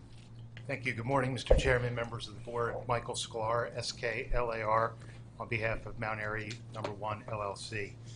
On July 13th, 2018, Mount Airy filed its petition for approval of an interactive gaming certificate. We're here, happy to be here this morning. We're extremely excited to be partnering with two of the preeminent online gaming operators literally in the world, the Stars Group and 888. With me this morning is Vincent Jordan, who is the Vice President and of Marketing and Gaming Operations at Mount Airy, Matt Primo, who is the Senior Vice President of U.S. Operations at the Stars Group, Marie Jones, who is counsel to the Stars Group, and also here is Lloyd Levinson, who is counsel to 888. With board approval, each of the online operators will offer a full complement of slot games, table games, and poker games. And what we'd like to do this morning is give a brief introduction to each of Stars and 888. With that, I'll turn it over to Matt. Thank you very much for having us. My name is Matt Primo, P-R-I-M-E-A-U-X. I'm the Senior Vice President of Strategy and Operations here in the USA for the Stars Group. So I first want to just introduce you a little bit to the Stars Group. So we are the world's largest publicly listed online gaming company, where we trade on both the NASDAQ and the Toronto Stock Exchange. We have a team of over 4,000 employed in offices all over the world, including 3 here in the U.S., in New Jersey, Florida, and my home base out of Austin, Texas. Under the Stars Group umbrella are some of the most recognized online gaming brands in the world, including PokerStars, PokerStars Casino, BetStars, Full Tilt, Sky Betting and Gaming, and the recently rebranded Australian subsidiary, BetEasy. We're the world's most regulated online gaming company, with licenses or operating approvals in 19 different jurisdictions. While we have a ton of exceptional brands and assets, we're probably the most well-known for our PokerStars brand, which has dealt more than 172 billion poker hands, pays out more than 200 million in multi-table tournament prizes on a weekly basis, and as a fun little note, holds the Guinness World Record for hosting the largest poker tournament with more than 250 concurrent players. On the back of our poker success, we've looked to expand recently into other gaming verticals. We have one of the fastest and largest growing online casinos in our PokerStars Casino brand. And earlier this year, we acquired leading sports books, Sky Betting and Gaming out of the United Kingdom, and Crown Bet and William Hill in Australia, again, recently rebranded as BetEasy.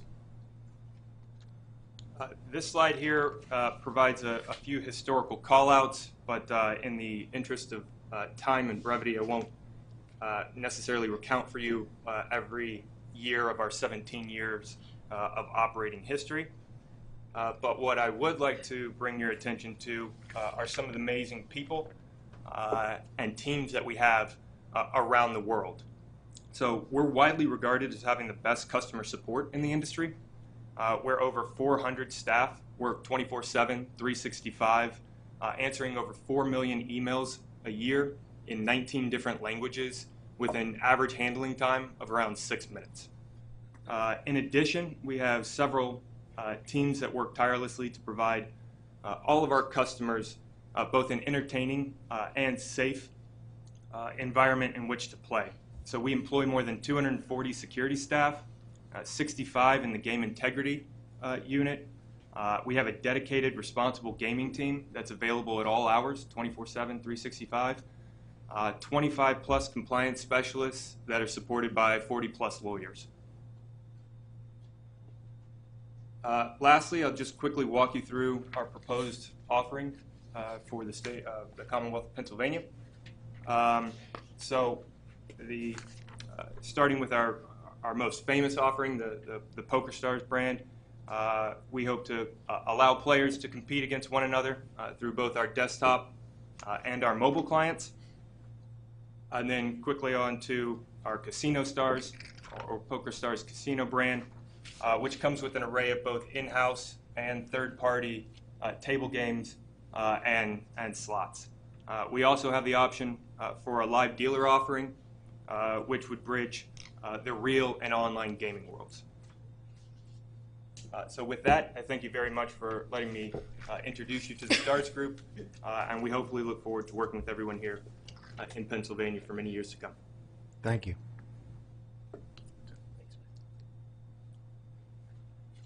Vincent Jordan, Vincent, Jordan, Jordan, Vice President of Marketing and Gaming Operations for Mount Airy Casino Resort.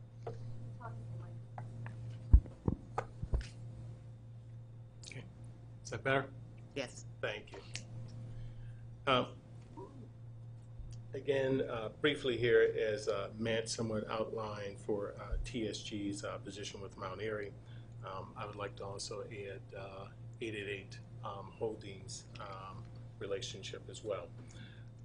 First, I'd like to just briefly state that we believe that the expanding the traditional on-property experience with online gaming is the natural next step for Mount Airy. Mr. Jordan, if you could keep your voice up, we're having trouble hearing you. Okay, sorry.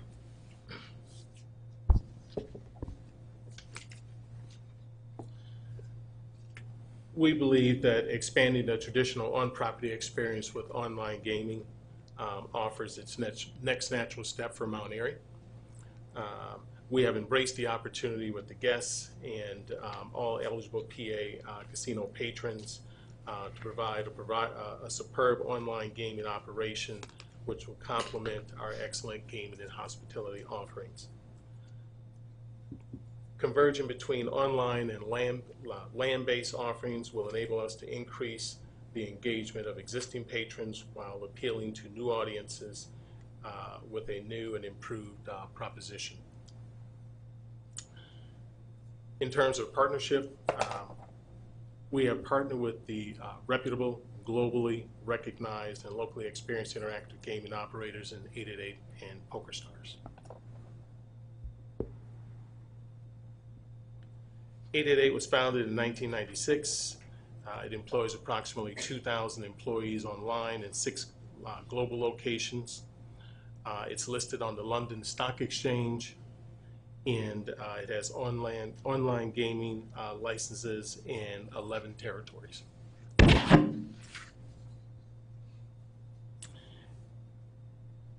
888 Holdings is also a B2C in poker and the casino brand. From a revenue standpoint, it has maintained a healthy and stable revenue.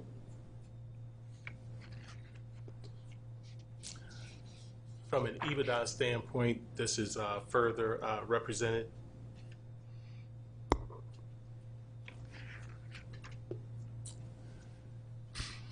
In terms of experience, they are acting in they're acting in all 3 states for online gaming, B2C and B2B in New Jersey, B2B only in Delaware, and B2B in Nevada.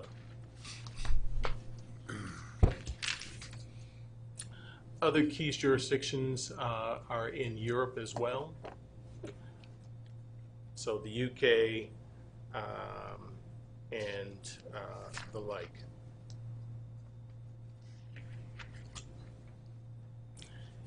Equally as TSG, they are also one of the largest casino brands in the world.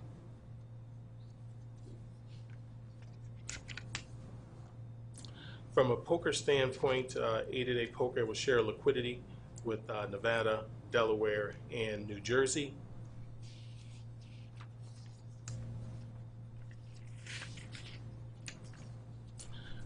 From a customer support standpoint, in New Jersey, it'll be servicing customers on the New Jersey brands, operate on the 888 platform. It also will be looking to respond to customer service calls in a very timely manner. In terms of customer and site protection,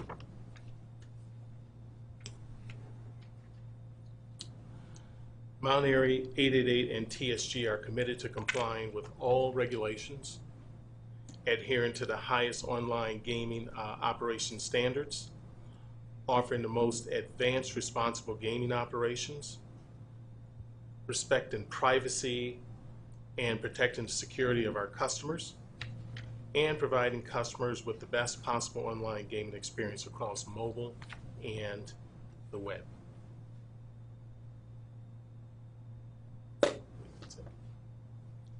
That's all I have. Thank you. Thank you.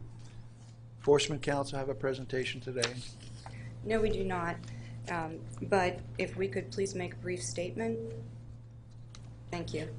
The Office of Enforcement Counsel, along with the Bureau of Gaming Operations, Bureau of Investigations and Enforcement, Bureau of Gaming Laboratory Operations, Bureau of Licensing, Office of Diversity, and the Office of Compulsive and Problem Gambling, have reviewed and consulted extensively on the petition and appendices filed by Mount Airy to conduct interactive gaming and for the issuance of an interactive gaming certificate, after which OEC has filed an answer in this matter requesting that the Board order the implementation of certain listed conditions if it was so inclined to grant Mount Airy's petition.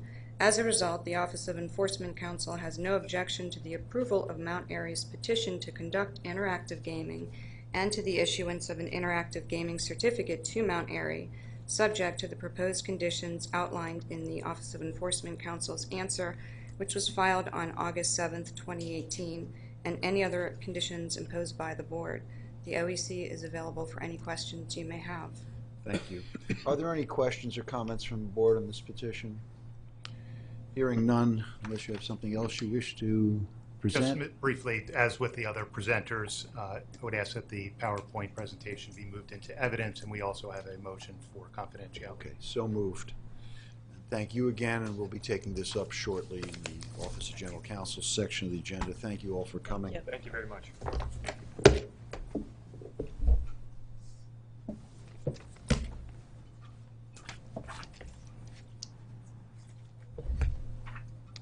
Final item to be heard today is an oral argument of counsel in the matter of NRT Technologies seeking a waiver of the Board's licensing regulations. In addition to the pleadings, the parties have filed stipulated facts and briefs outlining their petitions. I would urge counsel to hold this presentation to 7 minutes or so. It's getting to be a long day already. I think we understand the issues pretty well. As such, we're ready to hear from the party. Counsel for petitioners, please identify yourself and proceed. My name is Lloyd Levinson. It's Levenson. Counsel for NRT. I feel kind of lonely up here without all the other people. Would you like us to call some people up to sit with you? You could just call random people out of the audience if you'd like. This petition, Mr. Chairman, members of the Board, concerns direct and indirect investors in NRT, a privately held company which is merging with Sightline to become NRT Sightline. NRT is not a newcomer to Pennsylvania. It's been licensed here since February of 2006 and has never asked for this type of relief previously. The Act provides that a direct holder of a beneficial interest in an applicant or licensee needs to file, as well as an investor which has a controlling interest in an applicant or a licensee, unless the presumption of control is rebutted by clear and convincing evidence.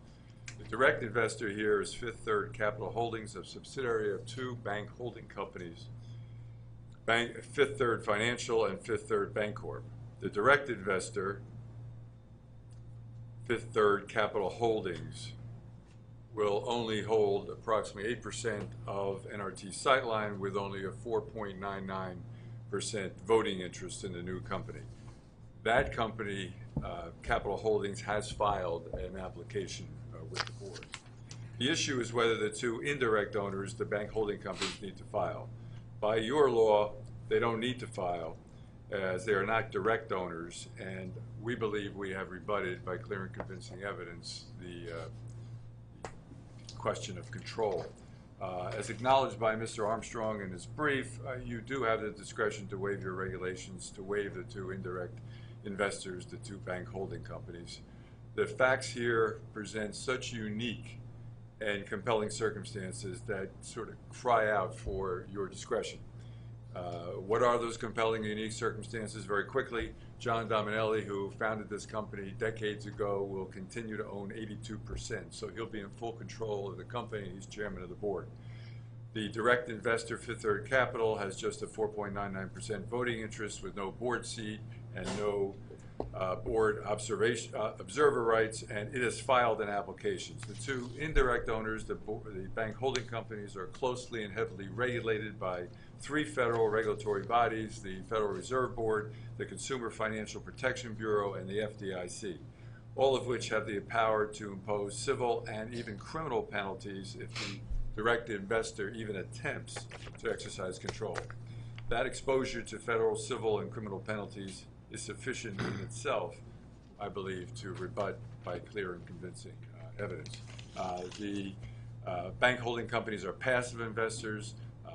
They are institutional investors, and if NRT Sightline was a publicly held company, the bank holding companies would be routinely waived. Lastly, the legislature recently in the Internet Gaming Bill provides for the waiver of institutional investors in privately held companies. This sort of demonstrates a present legislative state of mind that there is no public policy in Pennsylvania prohibiting waivers of institutional investors in privately held companies. I'm not going to go into the GPI case that you decided some time ago because there's apples and oranges. We are so far away from the facts in that case so we think it cries out for the relief that we've requested. Thank you. Thank you very much. 46 seconds. Actually, 4 minutes and 46. Enforcement Counsel. James Armstrong. You'll get to keep those 2 minutes for rebuttal. James Armstrong, ARMSTRONG, for the Office of Enforcement Counsel. Chairman, Commissioners, it is OEC's position that petitioners have not met their burden under the Gaming Act and the Board's regulations that would persuade and permit the Board to waive the application of its regulations requiring principal licensure. As such, OEC is of the opinion that the Fifth Third Capital Holdings, Fifth Third Financial, and Fifth Third Bancorp meet the definition of principal and must file the appropriate applications with the Board and obtain licensure prior to holding the proposed ownership interest in NRT Technology Corp. And NRT Technologies, Inc. Commissioners, the definition of principal in the Act identifies specific categories in which a person or entity would be considered a principal based on their relationship to an applicant or licensee. NRT Technology Corp. and NRT Technologies, Inc. are licensees. Under the third category for principal, a person who directly holds a beneficial interest in or ownership of the securities of an applicant or licensee. Under this third category, Fifth Third Capital Holdings will meet the specific category of principal and be required to obtain licensure prior to obtaining an 8.4% direct interest in the petitioners when the petitioners go through with the acquisition of Sightline payments. The petitioners concede in the joint petition and in the stipulations of fact that Fifth Third Capital Holdings will file a principal entity application once the acquisition is settled and set to occur. But Fifth Third Capital Holdings is not an independently owned entity. It is 100% owned by Fifth Third Financial Corporation, which is 100% owned by Fifth Third Bancorp. It is this ownership chain that requires Fifth Third Financial Corporation and Fifth Third Bancorp to also be licensed as principals. In accordance with Board Regulation 433A4B2, Fifth Third Financial and Fifth Third Bancorp should be required to submit applications since, through their chain of ownership, they will both indirectly own more than a 1% interest in Pennsylvania licensed manufacturer and a Pennsylvania licensed manufacturer designee. This is what the Act and the Board regulations mandate, and the petitioners did not offer any arguments or evidence persuasive enough to convince the Board to waive its own regulation and give some alternative interpretation of principle as defined in the Act. And it is important to note that the term principal, as defined in the Act, may be interpreted but cannot be waived by the Board. Petitioners' arguments in support of their request for a waiver of the regulation are misplaced and irrelevant, red herrings. Petitioners argue that they've successfully rebutted any presumption that Fifth Third Capital Holdings, Fifth Third Financial, and Fifth Third Bancorp may have a controlling interest in the petitioners as found under the definition of principal. But this argument holds no weight since it is cloaked in the fourth category of principal, which is not applicable to the set of facts set forth in this matter. Second, the principals argue that Fifth Third Financial and Fifth Third Bancorp are licensed under the federal statute, the Bank Holding Company Act, and thus already subject to extensive federal and state laws and regulations. Petitioners argue that these circumstances should support a waiver of principal licensure. Petitioners also argue that since Fifth Third Financial and Fifth Third Bancorp's acquisition of 8.4% of the petitioners through Fifth Third Capital Holdings will be in compliance with the Bank Holding Company Act, in that it will only acquire a 4.99% of the voting shares of the petitioners, which are non-banking companies, that this is more evidence that they will not have a controlling interest and are only passive investors and thus entitled to a waiver of the requirements under the Board's regulations and other legal authority. They further argue that, but for other circumstances, Fifth Third Capital Holdings, Fifth Third Financial, and Fifth Third Bancorp may be found qualified for an institutional investor status waiver. Finally, petitioners try to distinguish the relief they are seeking from the Board's decision in the petition filed in Gaming Partners International USA. But they failed because the relief sought in both petitions are the same. Both petitions sought to have the Board abdicate its legal and regulatory responsibilities. The facts of both cases indicate that the subjects for whom the relief was sought needed to be licensed as principals. And the subjects of the relief sought in the petition filed by Gaming Partners International USA were required to file principal license applications. Commissioners, petitioners are a privately held entity licensed by the Board as manufacturer and manufacturer designee. Since the petitioners hold Pennsylvania gaming licenses, the Board has a responsibility to discern the ownership of the licensees and to properly vet anyone who may or will possess more than a 1% interest of the licensees and license them as principals. These are fundamental Board responsibilities. Accordingly, OEC urges the Board to reject the petitioners' arguments and deny the relief that they seek in the petition. The petitioners and Fifth Third Capital Holdings, if the petitioners and Fifth Third Capital Holdings intend to go through with the acquisition of sightline payments, then pursuant to Board Regulation 433A4B2, Fifth Third Financial and Fifth Third Bancorp should be required to file principal license applications. Thank you. Thank you. Are there any questions for either counsel from the Board? Thank you. Questions for Enforcement Counsel. Can you go back to your statement that I believe you said the Board does not have the authority under the law to waive the principal definition?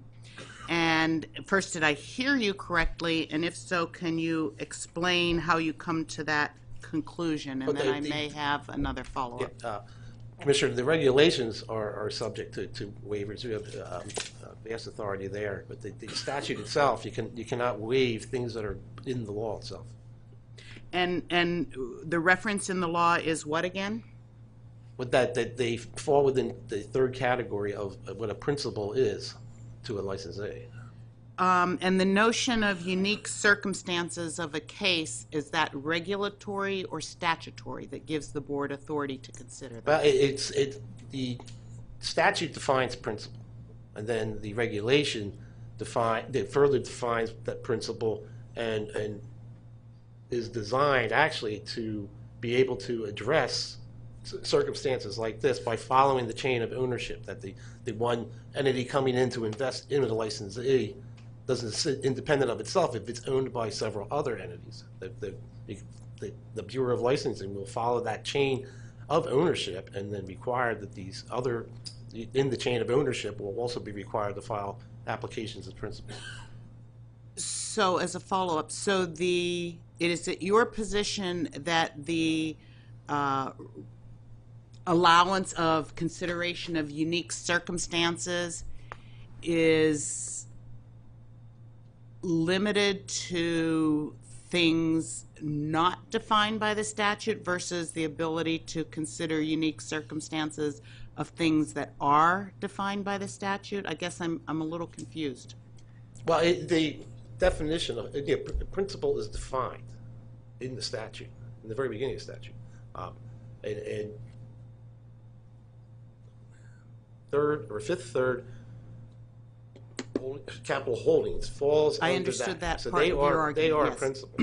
Now, under the regulation 433, that is designed to say, well, if that entity that's been identified as a principal, right, then well, if they're owned by something else, some other entities, then it follows that chain of ownership, and those other entities that go up the chain, the ownership will also be required to file principal applications. So I don't mean to beat a dead horse. I'm kind of lost a little bit. So the idea that the board is can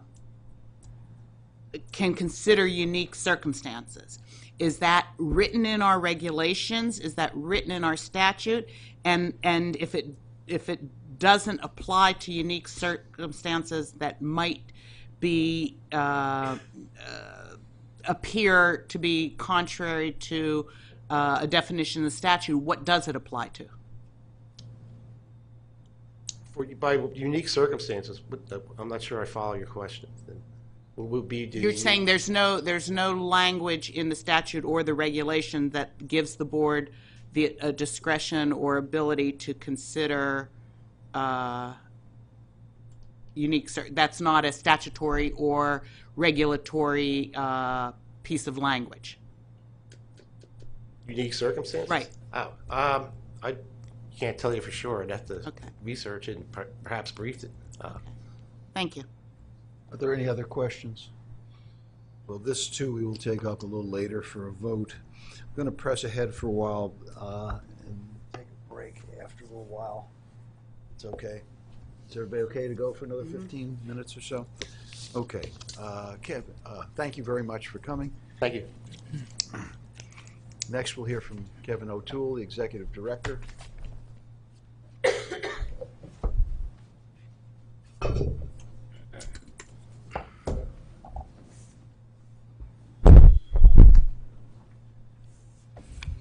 Good morning, Chairman. Good morning, members of the board. Today, for my Executive Director's report, I have two matters that I would like to present to you. The first matter will require a board vote to adopt a policy. The second matter is to inform the public as to how the board intends to move forward with remaining interactive gaming certificates. So the first matter relates to the Casino Marketing and Capital Development Grant Program. Act 42 created the Casino Marketing and Capital Development Account, which is funded by an assessment on gross terminal revenue against all operating casinos in Pennsylvania.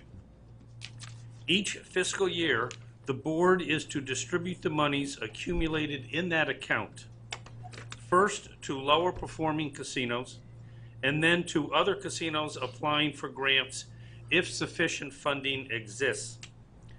Important to today's matter, the board is directed to establish procedures and guidelines for the funds distribution and for the grant program.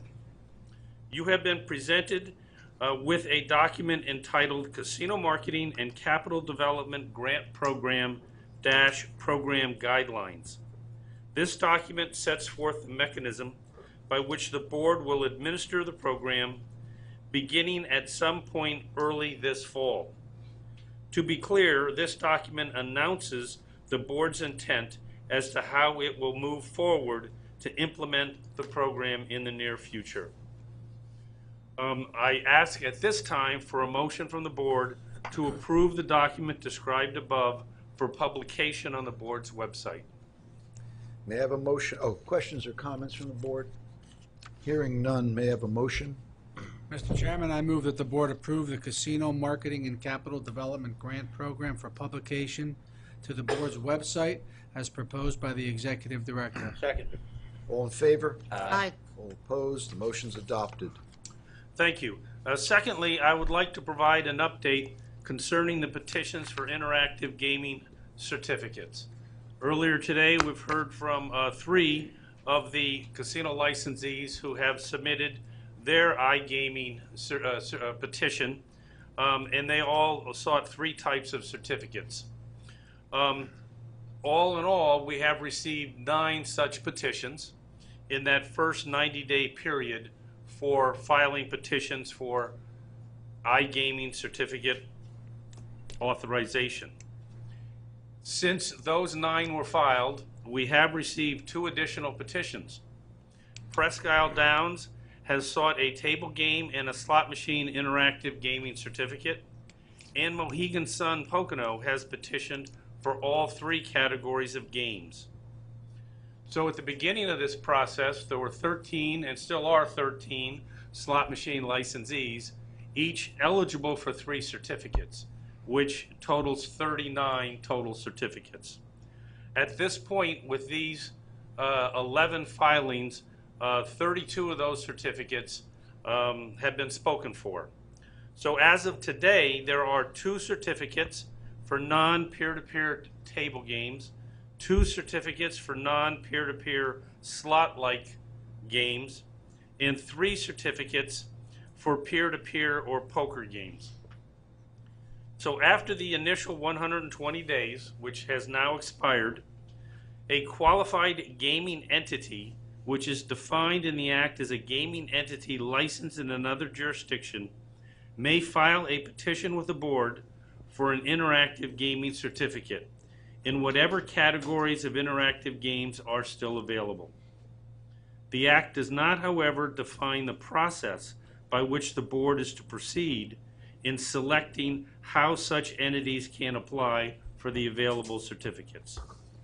Today, we are announcing that we will be presenting for board approval at the September 12, 2018 board meeting the process by which the board will proceed with accepting applications and processing these applications for the available interactive gaming certificates. The process will set forth who is qualified to petition for a certificate, what information that entity or those entities must submit to the board in connection with a petition, and the process by which the board will select which entities will be eligible for vetting to receive a certificate if more petitions are filed than certificates are available. At that time, September the 12th, I will be asking for a motion to adopt a process, and if approved, that process will be posted to our board's website. So thereafter, pursuant to the process to be presented by the board, I do anticipate that the period for submitting petitions will not be earlier than mid-October. In all likelihood, it will cover a certain period of time subsequent to the middle of October 2018. If you have any questions at this time, I would be glad to answer those questions. Any questions from the board? Thank you very much, Kevin. Danette Bixler-George, Human Resources. Good morning. Good morning.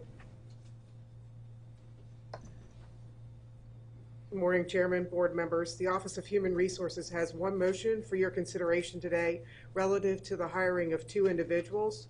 First, Michael Nolan has been selected as a statistician under the Office of Gaming Laboratory. He has completed the interview process, background check, and drug screening, and is recommended for hire by Gaming Laboratory Director Heather Warner. Second, Joseph Sherrick has been selected as the Casino Compliance Representative for Hollywood Casino under the Bureau of Casino Compliance. He too has completed the interview process, background investigation, and drug screening, and is recommended for hire by Director of Casino Compliance Gerald Stahl. Unless you have questions, I ask the board to consider a motion to approve the hiring actions as indicated. Any questions for Danette at this time? Hearing none, may I have a motion? Mr. Chairman, I move that the board approve the applicants for hire as proposed by the Human Resources Director. Second. All in favor? Aye. All opposed? The motion is adopted. Thank you very Thank much. you. Thank you. Dave Wren, Office of Financial Management. Good morning, Chairman and board members. Today I will provide a final counting of expenses for fiscal year 2017-18, which was completed June 30th. Although the year is completed, there are still a few final invoices that are being processed, so I do include accounts payable in the figures today. For fiscal year 17-18, the board's appropriation was $41.7 million. Expenditures for the year totaled $39.6 million. This leaves us with a year-end surplus of approximately $2.1 million. The surplus is essentially all due to savings in personnel, much of it due to significant reductions to our health benefit rates, which were set or changed after the budget was passed. We carried fewer people than anticipated, and we also realized savings through attrition by hiring people at lower salaries than when they went out. For the year, overall expenses increased by about 1%, or $497,000. Personnel expenses accounted for 87% of all expenses at $34.3 million. This was an increase of $900,000 over the prior year, mostly due to contractual and management salary increases.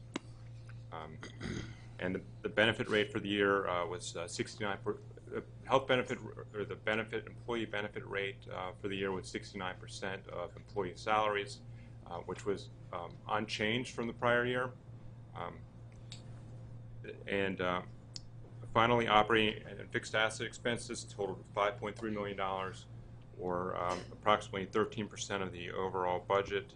This was down $409,000 due to the elimination of some non-recurring expenses which occurred in the prior year. For the current year, we have received an appropriation of $46.2 million. That concludes my remarks. If there are any questions, I'd be happy to take them. Thanks, David. Is there any questions for Dave at this time? Hearing none, we're going to take a brief recess/executive session. We should be back in 5 or 10 minutes. Thank you very much.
She's already on the phone. Oh.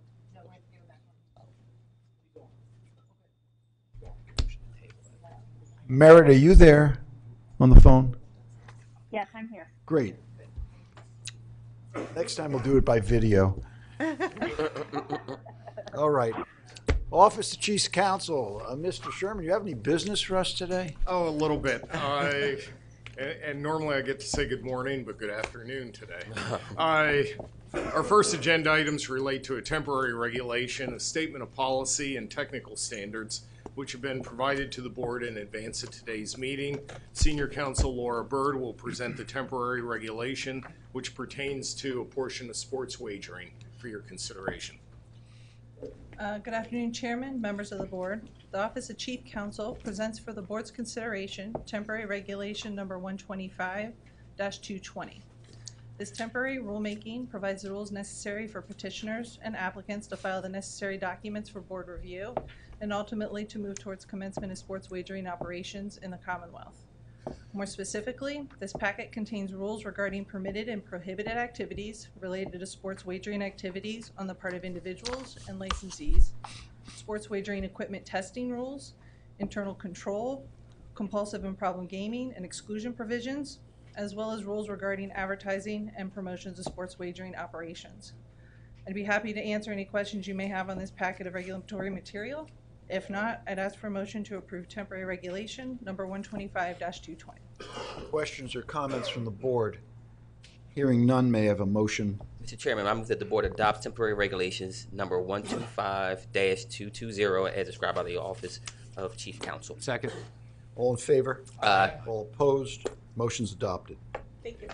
The next matter before the board for consideration is Statement of Policy 125-221, which will amend the existing chapter on MIDI baccarat by modifying the current card reveal procedure to permit an alternative card reveal procedure.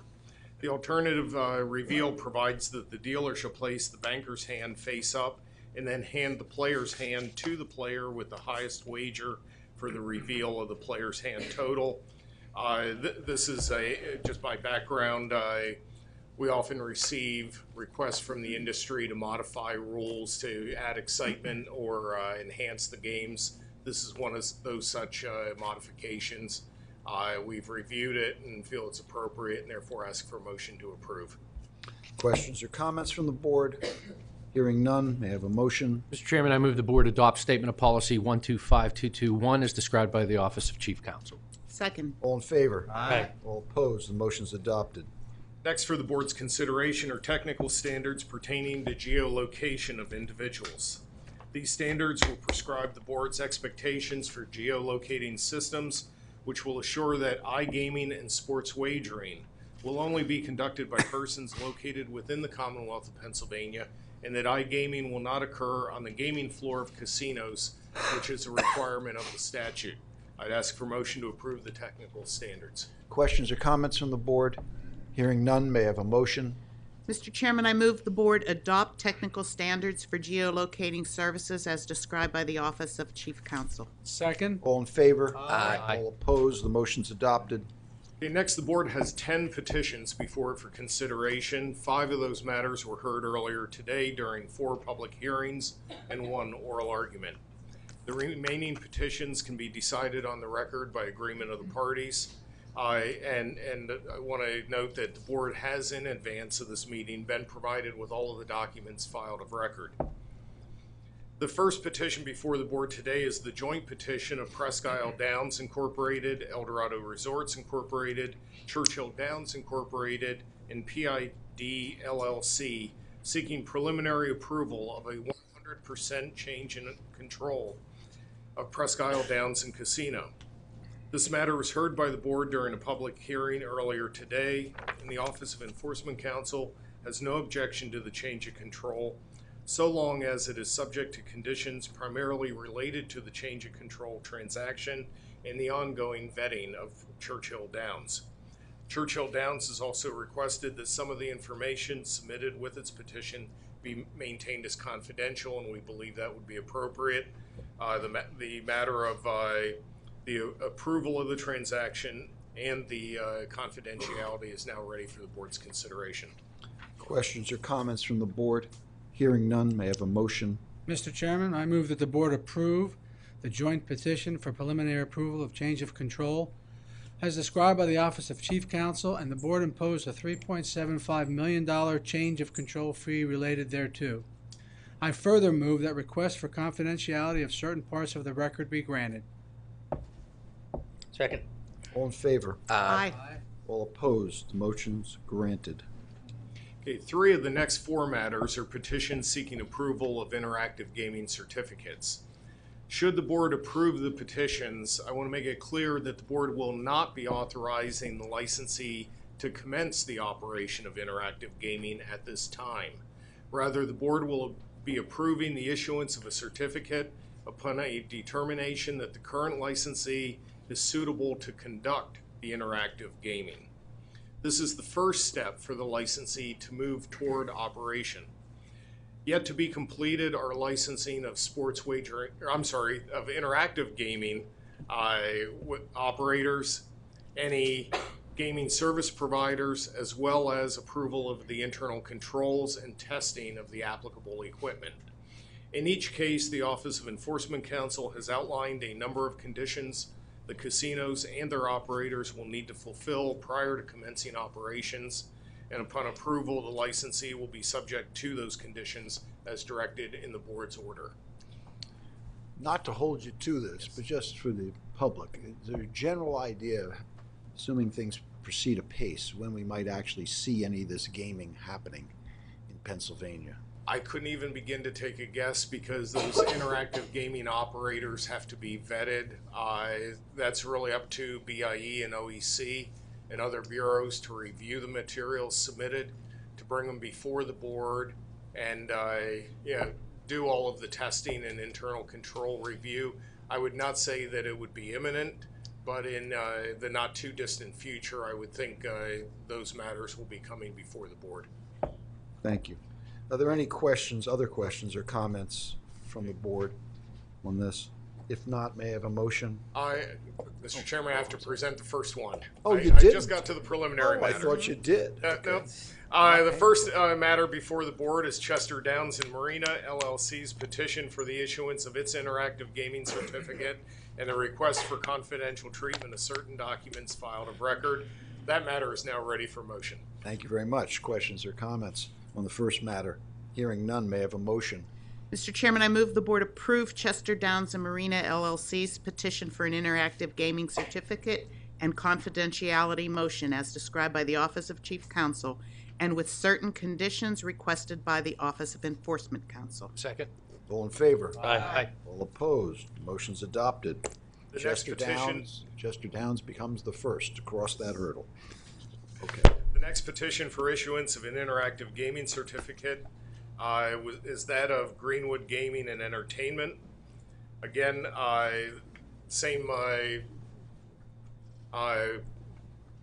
preface marks about the commencement of operation will apply to all of these.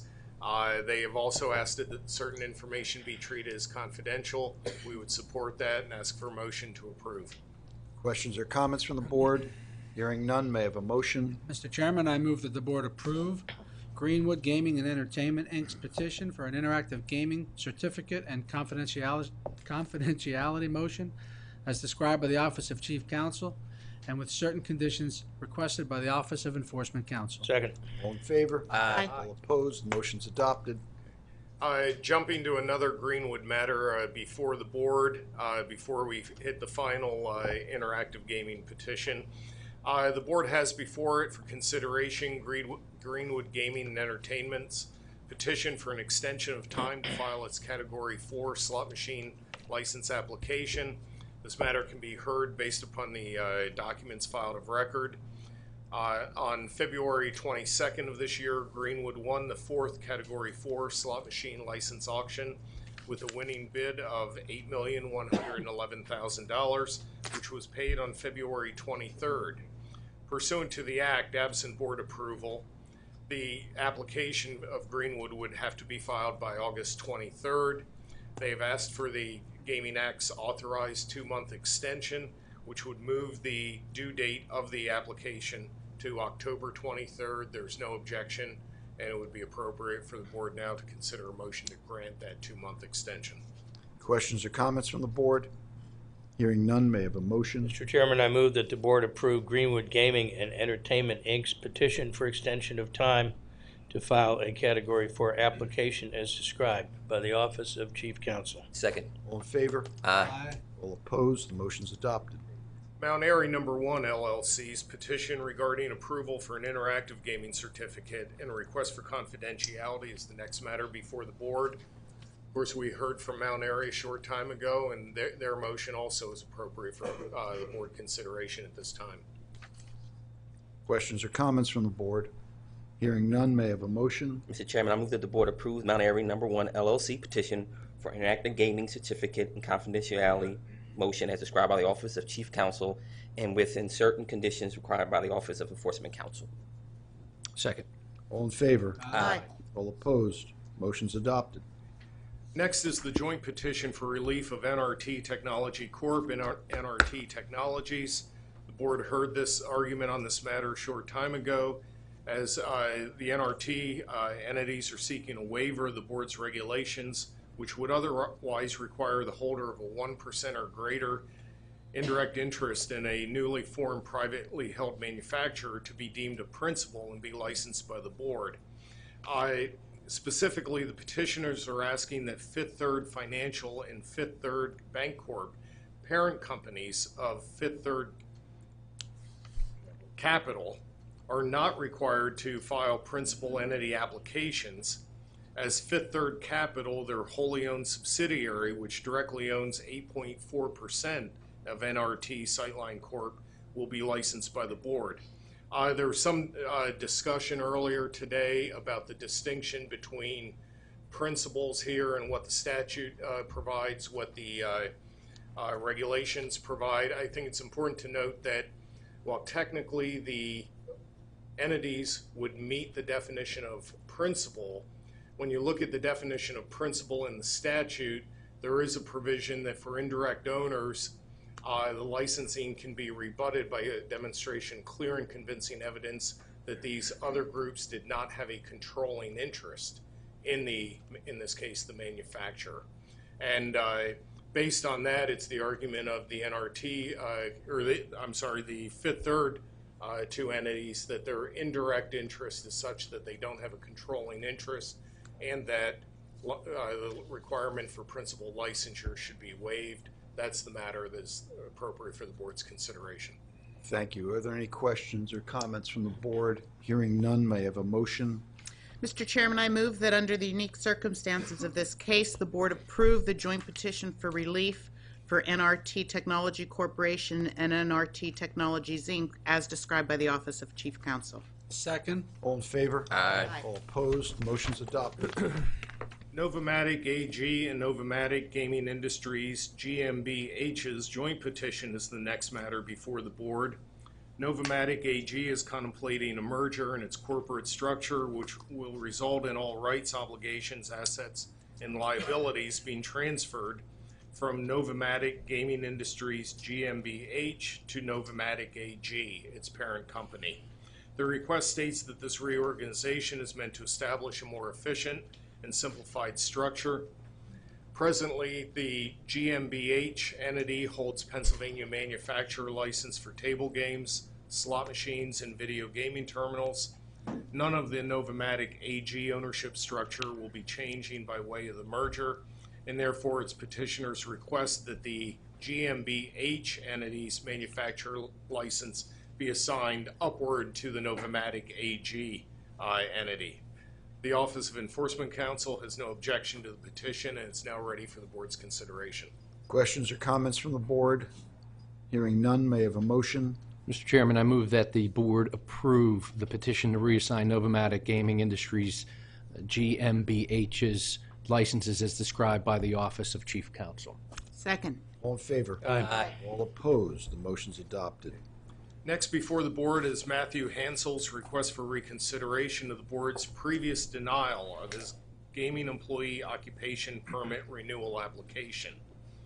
My understanding is Mr. Hansel is in the room and has brought a number of documents concerning the status of his taxes.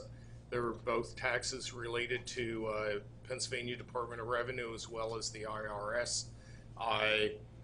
And while I think we have confirmed that he is now tax compliant with the Department of Revenue, I don't know that that same verification has occurred with Let me respect just to... establish this for the record. The substitute representative from the Department of Revenue, can you confirm that he is currently compliant with state taxes as of today? Yes, Mr. Chairman, the Department of Revenue can confirm that Mr. Hansel is compliant with his taxes. Okay. Now, as to the federal, what were you saying, Doug? I have not seen the materials. I don't know that the Office of Enforcement Counsel has had the opportunity to review materials for compliance. So on the state of the record, there is still a question regarding the IRS compliance. Well, what I would propose, Mr. Hansel, I'm pleased that you're here. No, that's okay. But I think the smart thing here would be to table this until such time as the Office of Enforcement Counsel can look at the materials you showed up with here today. Don't want to make a decision that might be prejudicing you in any way until we've had a chance to look at that. So with the concurrence of the fellow board members, I'd table this matter and put it on for September 12th, by which time Office of Enforcement Counsel can look at your documents, ask you questions, and we see if we have the federal issue resolved. But just so we're clear, Mr. Chairman, Mr. Hensel has presented to OEC and the Bureau of Licensing federal tax returns. The issue really is whether they were filed. Yes, I understand. But so I'm not even sure is in possession of those documents yet. So as he leaves here today, I would ask that he get confirmation that the requested or the required federal returns have been filed, get written confirmation of that, which he could present to the Bureau of Licensing and OEC. You follow that, Mr. Hansel? Yes, sir. Okay, so then we will table this until September 12th, and hopefully between now and then, the appropriate paperwork will be available to share with our enforcement counsel so we can make a decision about whether or not to consider reinstating your license. Okay? Thank you very much. The next matter is Brian Robinson's request for reconsideration of the board's denial of his application for non-gaming employee registration. In August 2017, Mr. Robinson filed his non-gaming employee registration application to be employed in a patrol position at Sugar House Casino.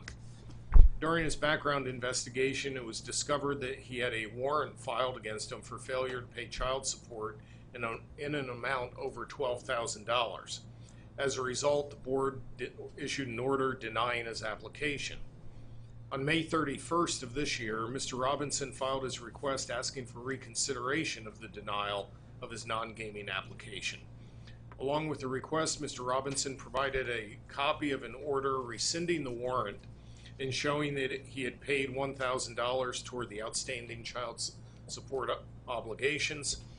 Should the board grant Mr. Robinson's request, we would recommend that he be directed to provide ongoing documentation to show that he is continuing to make payments to satisfy that obligation.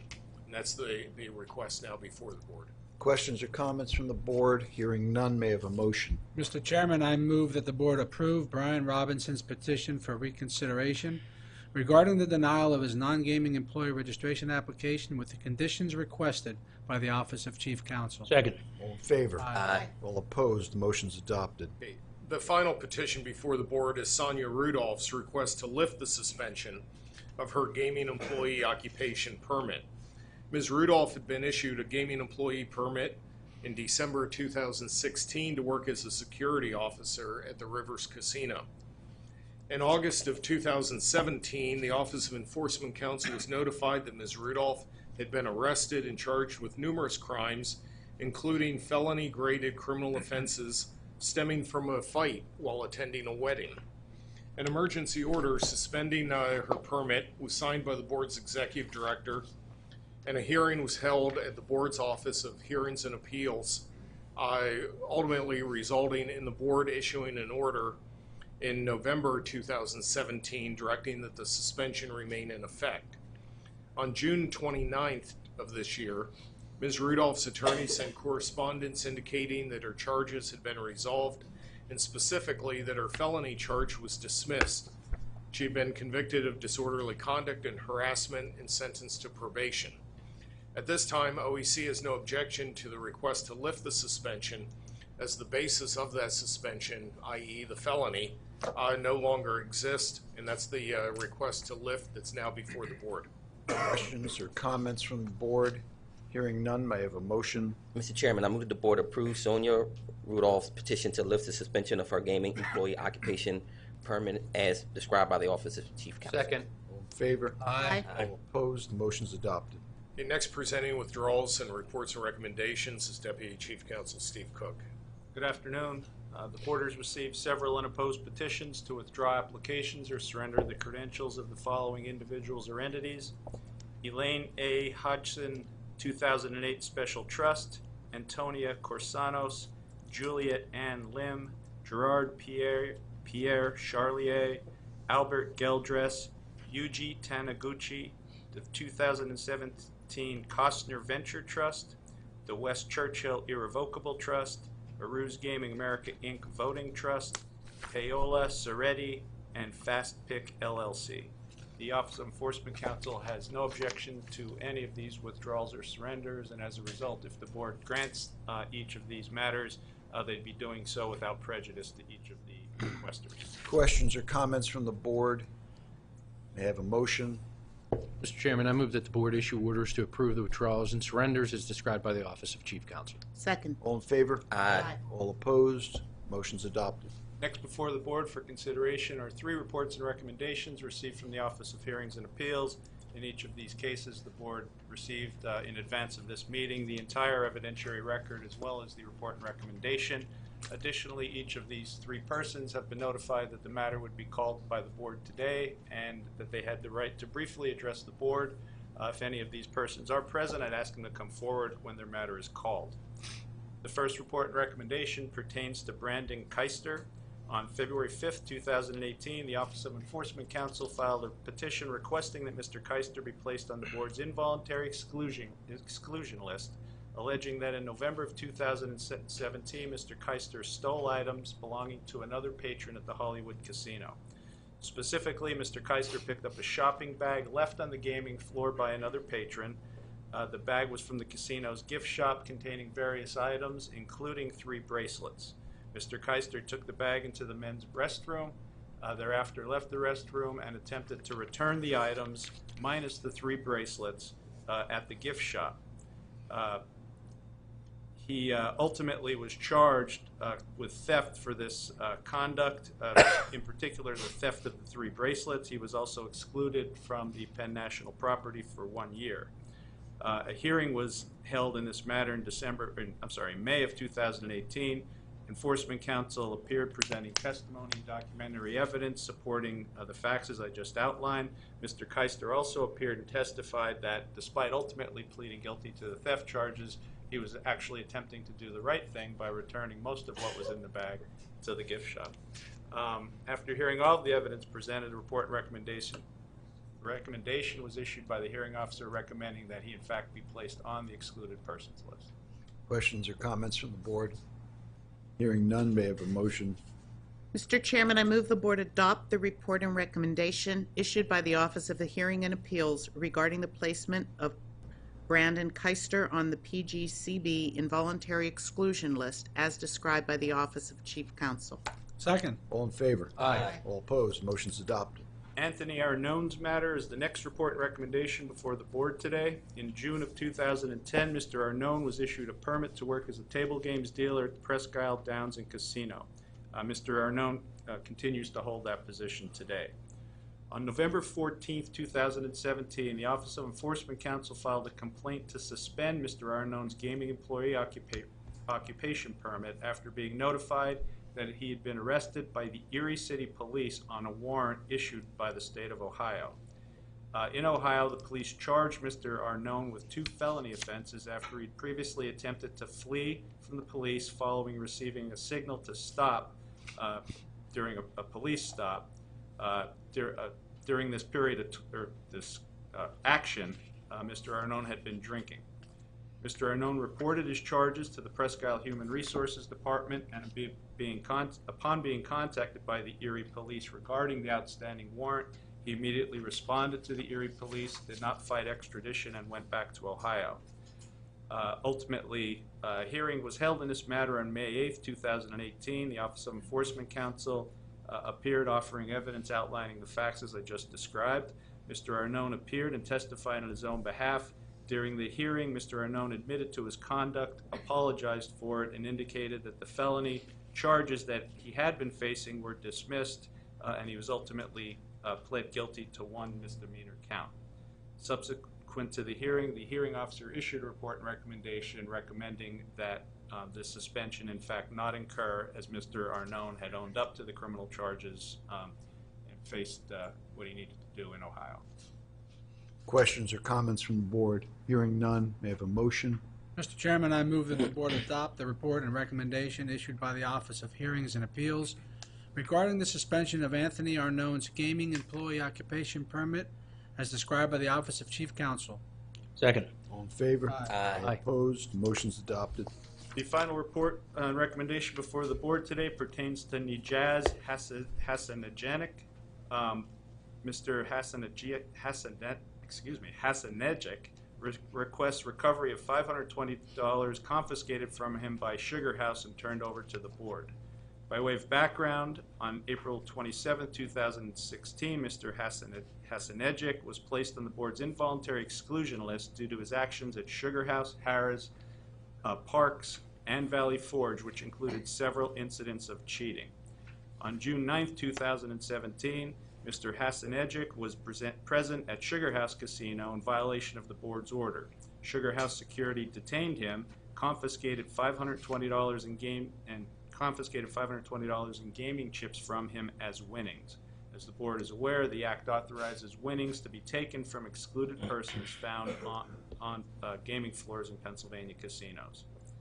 In February of 2018, Mr. Hassanejic filed a request to the board to return the $520 that was confiscated from him. The Office of Enforcement Counsel filed an answer objecting to this request. A hearing in this matter was held on May 6th. OEC attended the hearing, but Mr. Hassanejic failed to appear, and the hearing was held in his absence. Subsequently, the report and recommendation issued by the hearing officer is that his request be denied and the funds remain confiscated. Questions or comments from the board?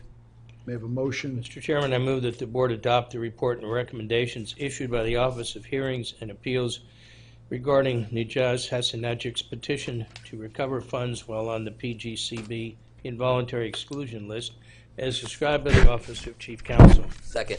All in favor? Aye. All opposed? The motion's adopted. That concludes a lengthy list of materials from the Office of Chief Counsel. Thank you very much. Bureau of Licensing.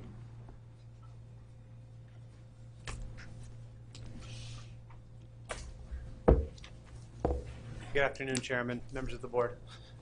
Before the board today will be 7 video game terminal establishments, 763 principal, key, gaming, and non-gaming employee applicants. In addition, there will be consideration of 5 gaming service provider applicants.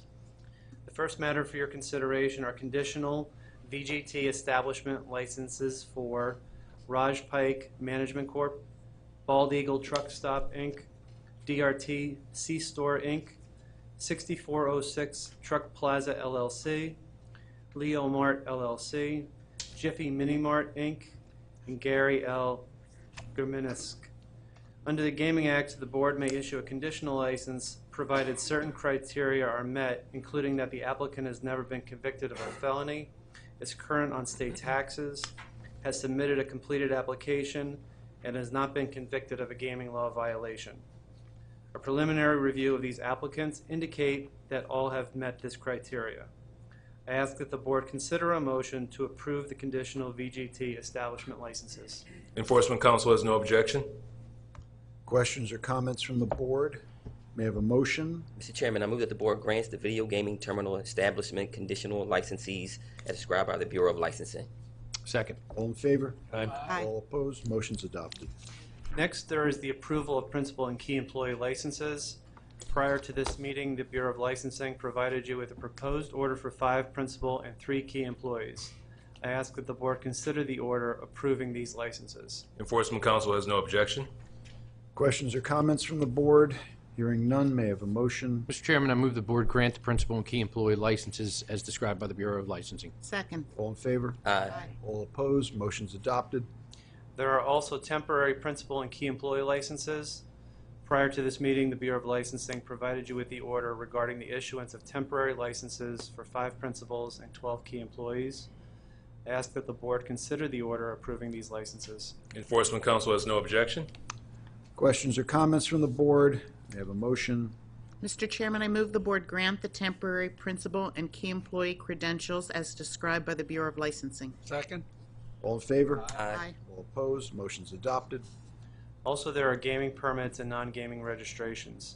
Prior to this meeting, the Bureau of Licensing provided you with a list of 558 individuals to whom the Bureau has granted temporary or full occupation permits, and 157 individuals to whom the Bureau has granted registrations under the authority delegated to the Bureau of Licensing. I ask that the board consider a motion approving this order. Enforcement Council has no objection. Questions or comments from the board? May I have a motion? Mr. Chairman, I move that the board grant the gaming employee occupation permits and non-gaming employee registrations as described by the Bureau of Licensing. Second. All in favor? Aye. All opposed? Motion's adopted. In addition, there is a recommendation of denial for 2 non-gaming employee applicants. In each case, the applicants were notified that he or she was being recommended for denial and failed to request a hearing within the specified time frame. The Bureau of Licensing has provided you with the orders addressing the applicants who the Office of Enforcement Counsel has recommended for denial. I ask that the board consider a motion approving the denials. Enforcement Council continues to request denial in each instance. Questions or comments from the board? May I have a motion? Mr. Chairman, I move that the board deny the non-gaming employee applications as described by the Bureau of Licensing. Second. All in favor? Aye. All opposed? The motion's adopted. Next for your consideration are withdrawal requests for gaming and non-gaming employees. In each case, the license, permit, or registration is no longer required. For today's meeting, I have provided the board with a list of 18 gaming and 1 non-gaming employee withdrawals for approval. I ask that the board consider the orders approving the list of withdrawals. Enforcement Council has no objection. Questions or comments from the board? May I have a motion? Mr. Chairman, I move that the board grants the withdrawal of gaming and non-gaming employees application described by the Bureau of Licensing. Second. All in favor? Aye. All opposed? Motion's adopted. Additionally, we have an order to certify Guthrie Glass and Mirror, Inc. and Dugan and Marcone, Inc. I ask that the board consider the order approving both gaming service provider applicants for certification. Enforcement Council has no objection. Questions or comments from the board? May I have a motion? Mr. Chairman, I move that the board grant the applications for gaming service provider certification as described by the Bureau of Licensing. Second. All in favor? Aye. All opposed? Motion's adopted. Finally, for your consideration are gaming service provider registrations. The Bureau of Licensing provided you with an order and an attached list of 3 registered gaming service provider applicants. I ask that the board consider the order registering these gaming service providers. Enforcement Council has no objection. Questions or comments from the board? May I have a motion? Mr. Chairman, I move the board grant the applications for gaming service provider registration as described by the Bureau of Licensing. Second. All in favor? Aye. All opposed? The motion's adopted. This concludes the Bureau of Licensing's issues. Thank you, Sean. Office of Enforcement Counsel. Okay, the Office of Enforcement Counsel will present 13 matters today for the board's consideration. which will request the board's approval of 3 consent agreements and 10 default judgments, which will result in 4 revocations, 2 suspensions, and 5 involuntary exclusions. The next 2 matters on the agenda for the board's consideration are consent agreements between the Office of Enforcement Counsel and Category 3 licensee Valley Forge Conventions Partners LP, doing business as Valley Forge Casino Resort. The first consent agreement will be presented by Deputy Enforcement Counsel Dustin Miller. Representatives for Valley Forge Casino are present at this time. I would request that those individuals introduce themselves for the record, and anyone not here as an attorney, please stand and be sworn. Eric Pearson, President and CEO of Valley Forge Casino Resort, ERIC, last name PEARSON.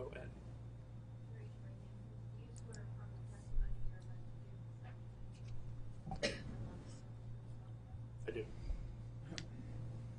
Good afternoon, Chairman Barish, members of the board. Dustin Miller on behalf of the Office of Enforcement Counsel. This particular consent agreement arises from an investigation by the Bureau of Investigations and Enforcement into Spanish 21 gameplay at Valley Forge. On July 24, 2017, a patron made a complaint to the board regarding the way that Spanish 21 was being played at various eastern Pennsylvania casinos. Subsequently, BIE opened an investigation into the patron's complaints. Although the patron's complaints were largely unsubstantiated, BIE did discover that there were a number of discrepancies between the board-approved version of Spanish 21 and the version of Spanish 21 that was being played at Valley Forge Casino Resort. The first discrepancy found by BIE was that Valley Forge's board-approved rules submission and gaming guide stated that patrons were permitted to play a maximum of 3 hands and were entitled to unlimited hits after splitting aces. However, Valley Forge's on-site physical gaming guide available to patrons stated that patrons were only entitled to 1 hit on each hand after splitting aces, and Valley Forge's online gaming guide stated that players were limited to playing 2 hands and only 1 hit on each hand. Further, BIE interviewed 21 Valley Forge table games staff members, which also revealed that Spanish 21 was not being played with the same way universally by all dealers. The second discrepancy discovered by BIE was that, although permitted by board regulations, Valley Forge was not allowing patrons to place a double-down wager after splitting aces. BIE's investigation revealed that this practice was in place since at least April 18, 2015, even though the prohibition did not appear in Valley Forge's approved gaming guide, nor was it addressed in Valley Forge's Spanish 21 rules submission. Further, BIE's investigation revealed that Valley Forge table game staff were not universally applying the same rules for Spanish 21, with a majority of dealers prohibiting double-down wagers on split aces, while others were allowing double-down wagers.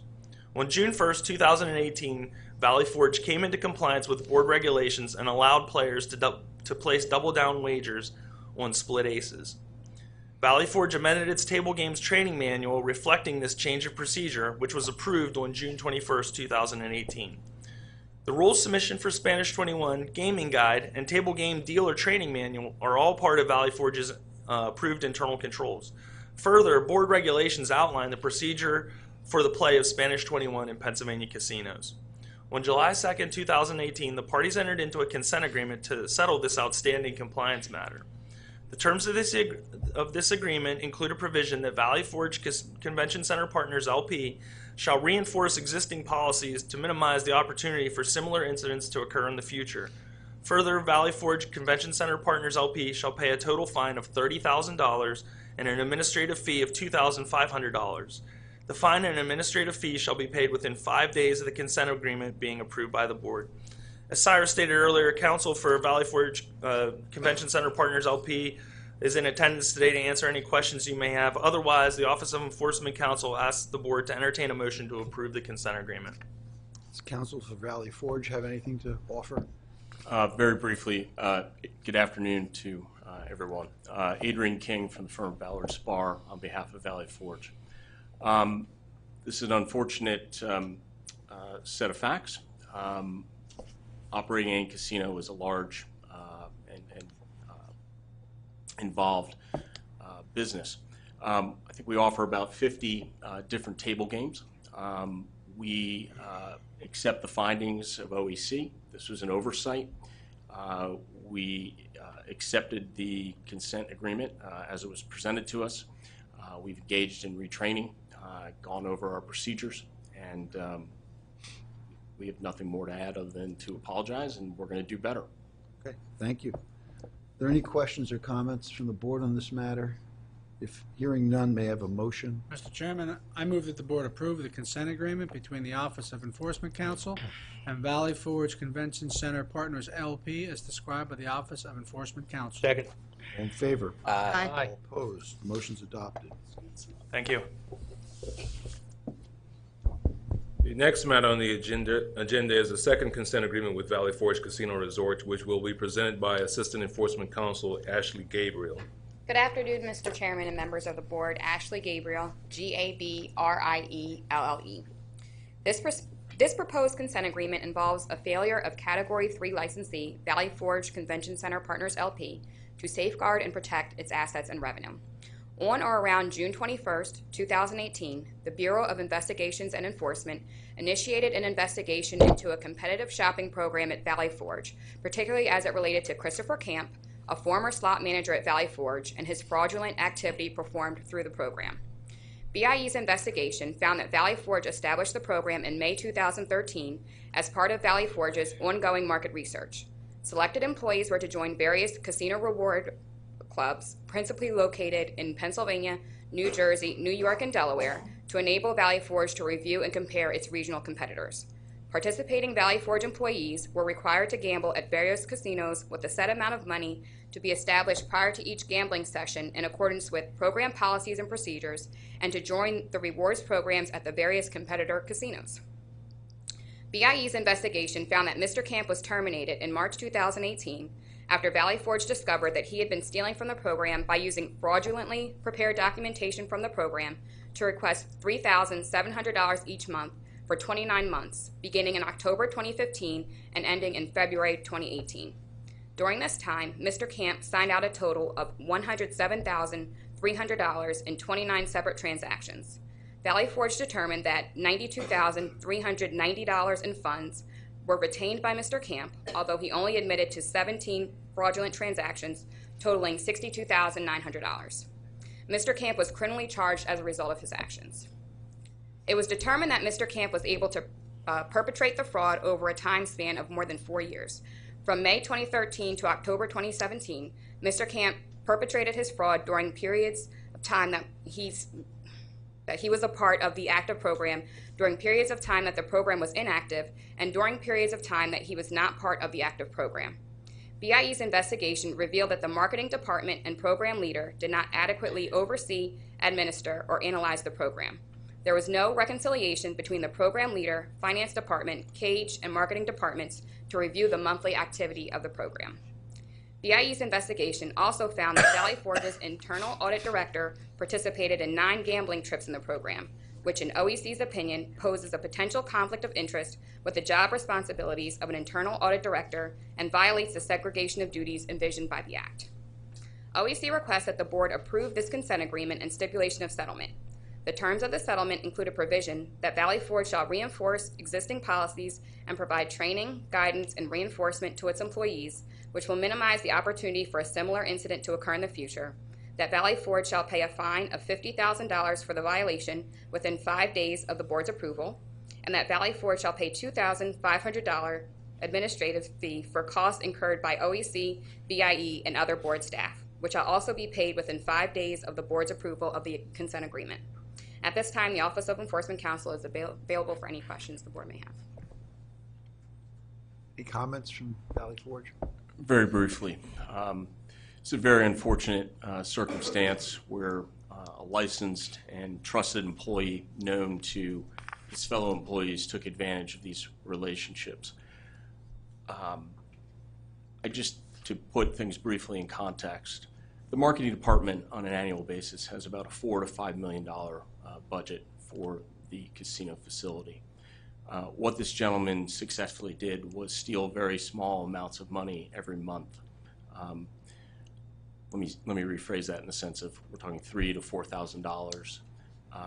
So I know that's not small to everyone, but in the overall context of the operation of the casino. This gentleman also, as a slots manager, was regularly taking out monies as slot machines were tested and things of that nature. But by taking out the small amounts of money over a lengthy period of time, he was basically able to kind of sneak under the radar. What the event clearly uncovered was a discrepancy and a failure to communicate, I think as OEC has explained, between the marketing department in particular, the finance department to a lesser extent, but also to the cage. But I did want to make, and obviously we've taken steps to ensure that never happens again. But what I want to make clear is, at least in our opinion, this did not put at risk any revenue in the sense of tax revenue going to the Commonwealth. Effectively, what he stole was the casino's money, not the Commonwealth money. But be that as it may, we've obviously accepted the findings in the consent agreement. I want to thank OEC for working with us closely to ensure that the facts were accurately portrayed. We've taken steps to correct the deficiencies that we have found. And as you can imagine, we have cooperated with Montgomery County District Attorney's Office in connection with this gentleman being criminally prosecuted. If you have any questions, happy to answer those. Yeah, I have one comment, Mr. King. This goes under the rubric of who's minding the store. And as I looked at the facts of the case, it appeared as though for a substantial period of time, the individual was relying on signature authority of an employee who was long gone from working at Valley Forge, to which I said, holy mackerel. No matter the size of the amount of money, just that lapse and confidence in a signature which was being copied of someone no longer there who had that authority caused me to scratch my head. Yeah, your point is definitely very well taken. I don't have really any excuse for what did happen. In the scope of the cage cashiers that are processing those transactions, it's thousands of transactions a day. And as Adrian said, this was the head of our slot department. He was a very senior member of the team and trusted. And if really a lower ranking member of the team had just come up to pass this along, there probably would have been more scrutiny because this was our top executive in slots. Things went through. There were several points where I wish we had acted differently, and we've done everything. We ended the program well before this was even caught. It's extraordinarily unfortunate. We were pretty devastated at the property, Well, keep in mind, no matter the management level. I mean, recently we've just dealt with Mohegan Sun at the very highest level in the numerous occurrences that were serious. So, absolutely, just make that statement. Understood. I have just one question. I'm not sure who it's directed to. What is the status of the perpetrator, as we know it? Actually, I printed out go ahead. the docket sheet. He was charged with 17 counts of felony graded offense, theft by deception, false impression, and also, I believe, 17 of forgery, unauthorized act in writing. His charges are pending. I see. So there hasn't been any disposition No. yet. Okay, thank you very much. Other questions or comments from the board? Hearing none, may I have a motion? Mr. Chairman, I move that the board approve the consent agreement between the Office of Enforcement Counsel and Valley Forge Convention Center Partners, LP, as described by the Office of Enforcement Counsel. Second. All in favor? Aye. Opposed? Motion's adopted. Thanks for coming. Next matter on the agenda for the board's consideration is a consent agreement between the Office of Enforcement Counsel and Category 1 licensee Washington Trotting Association, Inc., doing business as the Meadows Casino. The consent agreement will be presented by Assistant Enforcement Counsel Sarah Colasar. Representatives for the Meadows Casino are present. At this time, I would request that those individuals introduce themselves for the record and that anyone not, well, attorneys, okay. And that's it. Thank you. Mike Keelan, I'm the Director of Compliance for Washington Trotting Association.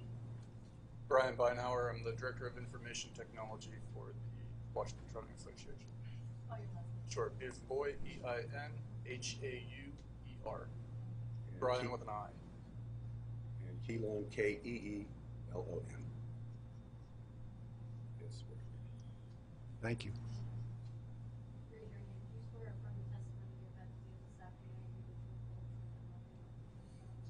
I do. Good afternoon, Sarah Kolesar, Kolesar, Assistant Enforcement Counsel with the Office of Enforcement Counsel. This proposed consent agreement involves internal control violations regarding the issuance of unauthorized comps which occurred at the Meadows Casino. In April of 2017, the Meadows self-reported an incident where 4 employees working in the position of casino host were found to be issuing unauthorized comps to the Bistecca restaurant and the casino gift shop in violation of the Act, the board's regulations, and the Meadows internal controls. Approximately $834,744.60 in comps were issued for use at Bistecca and the casino gift shop from 2009 to 2017 in violation of the comp matrix. Approximately $541,099.77 in comps were issued for use at Bistecca, and approximately $293,644.89 in comps were issued for use at the casino gift shop. The employees that issued these comps were not authorized to do so under the board-approved comp matrix. From 2009 through January of 2018, the Meadows utilized IGT Advantage as their main casino management system. One of the tasks for which the system was utilized for was the issuance of comps. Under the IGT Advantage system, an authorized employee could issue a comp via the IGT Patron Manager app or by self-administering comps via their assigned comp number. In the IGT Patron Manager app system, employees were broken up into patron manager groups based on their employment position. Limitations for the issuance of comps in the IGT Patron Manager app system were configured based on the patron manager group the employees were a part of in the system. In 2007, limitations in regards to casino host positions' ability to issue discretionary comps were set in the IGT Patron Manager app system. At that time, the correct limitations were not set in the system, and casino hosts had the ability to issue comps to Bistecca in the gift shop in violation of the board-approved comp matrix. These limitations were not updated until May of 2017. On January 23, 2018, the Meadows replaced their IGT system with Aristocrat Oasis Gaming System and incorporated the Pinnacle Universal Card System named Halo. The Halo system now manages all discretionary comping, and all associated permissions regarding discretionary comping have been set in accordance with the comp matrix. On July 5, 2018, the Meadows submitted an update to the Meadows Internal Control Section 465.7 in Associated Comp Matrix to the Bureau of Gaming Operations for approval, which is currently pending. At this time, the Office of Enforcement Counsel requests that the Board approve this consent agreement between the parties. The terms of the settlement include that within 5 days of the Board's order approving this consent agreement, the Meadows shall pay a civil penalty of $80,000. Also, within 5 days of the Board's order approving this consent agreement, the Meadows shall pay the Board an administrative fee in the amount of $2,500. If you have any questions, I would be happy to address them at this time. Any comments from Washington Trotting? Good afternoon, Mr. Chairman, members of the board. Briefly, Washington Trotting Association does not contest any of the facts as stated by OEC. In trying to determine where the breakdown occurred, it's difficult to ascertain because of the time factor that's elapsed since this occurred back in 2009. The person who would have made the request for this casino host position, the general manager, who would have forwarded off to the corporate principal, who would have reviewed it and approved it, sending it back down to the then director of accounting, who would then provide it to me for submission to the board for approval of the internal control revision, and then subsequent to the director of IT for implementation in the then IGT system. All of those people are gone. None of those people are still with the Meadows. So it is difficult to know where the breakdown in process occurred.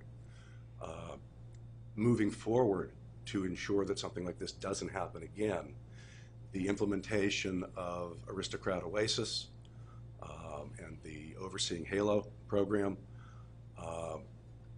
provides tight controls over who can comp where and how much. Those limits are established. They have been recently reviewed. In addition, prior to this occurrence, the audit of our comp matrix was not an audit that was conducted by our internal audit department. We have since implemented that, so they are looking at that on an annualized basis as well. Thank you. Any questions from the board? Hearing none, may I have a motion? Mr. Chairman, I move the board approve the consent agreement between the Office of Enforcement Counsel and Washington Trine Association, Inc., as described by the Office of Enforcement Counsel.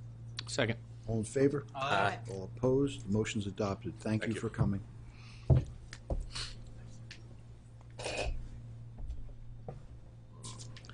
The next five matters on the agenda consist of enforcement actions in which the Office of Enforcement Counsel filed complaints seeking the revocation of 3 non-gaming employee registrations and 1 gaming employee occupation permit, and the suspension of 2 non-gaming employee registrations which were issued by the board.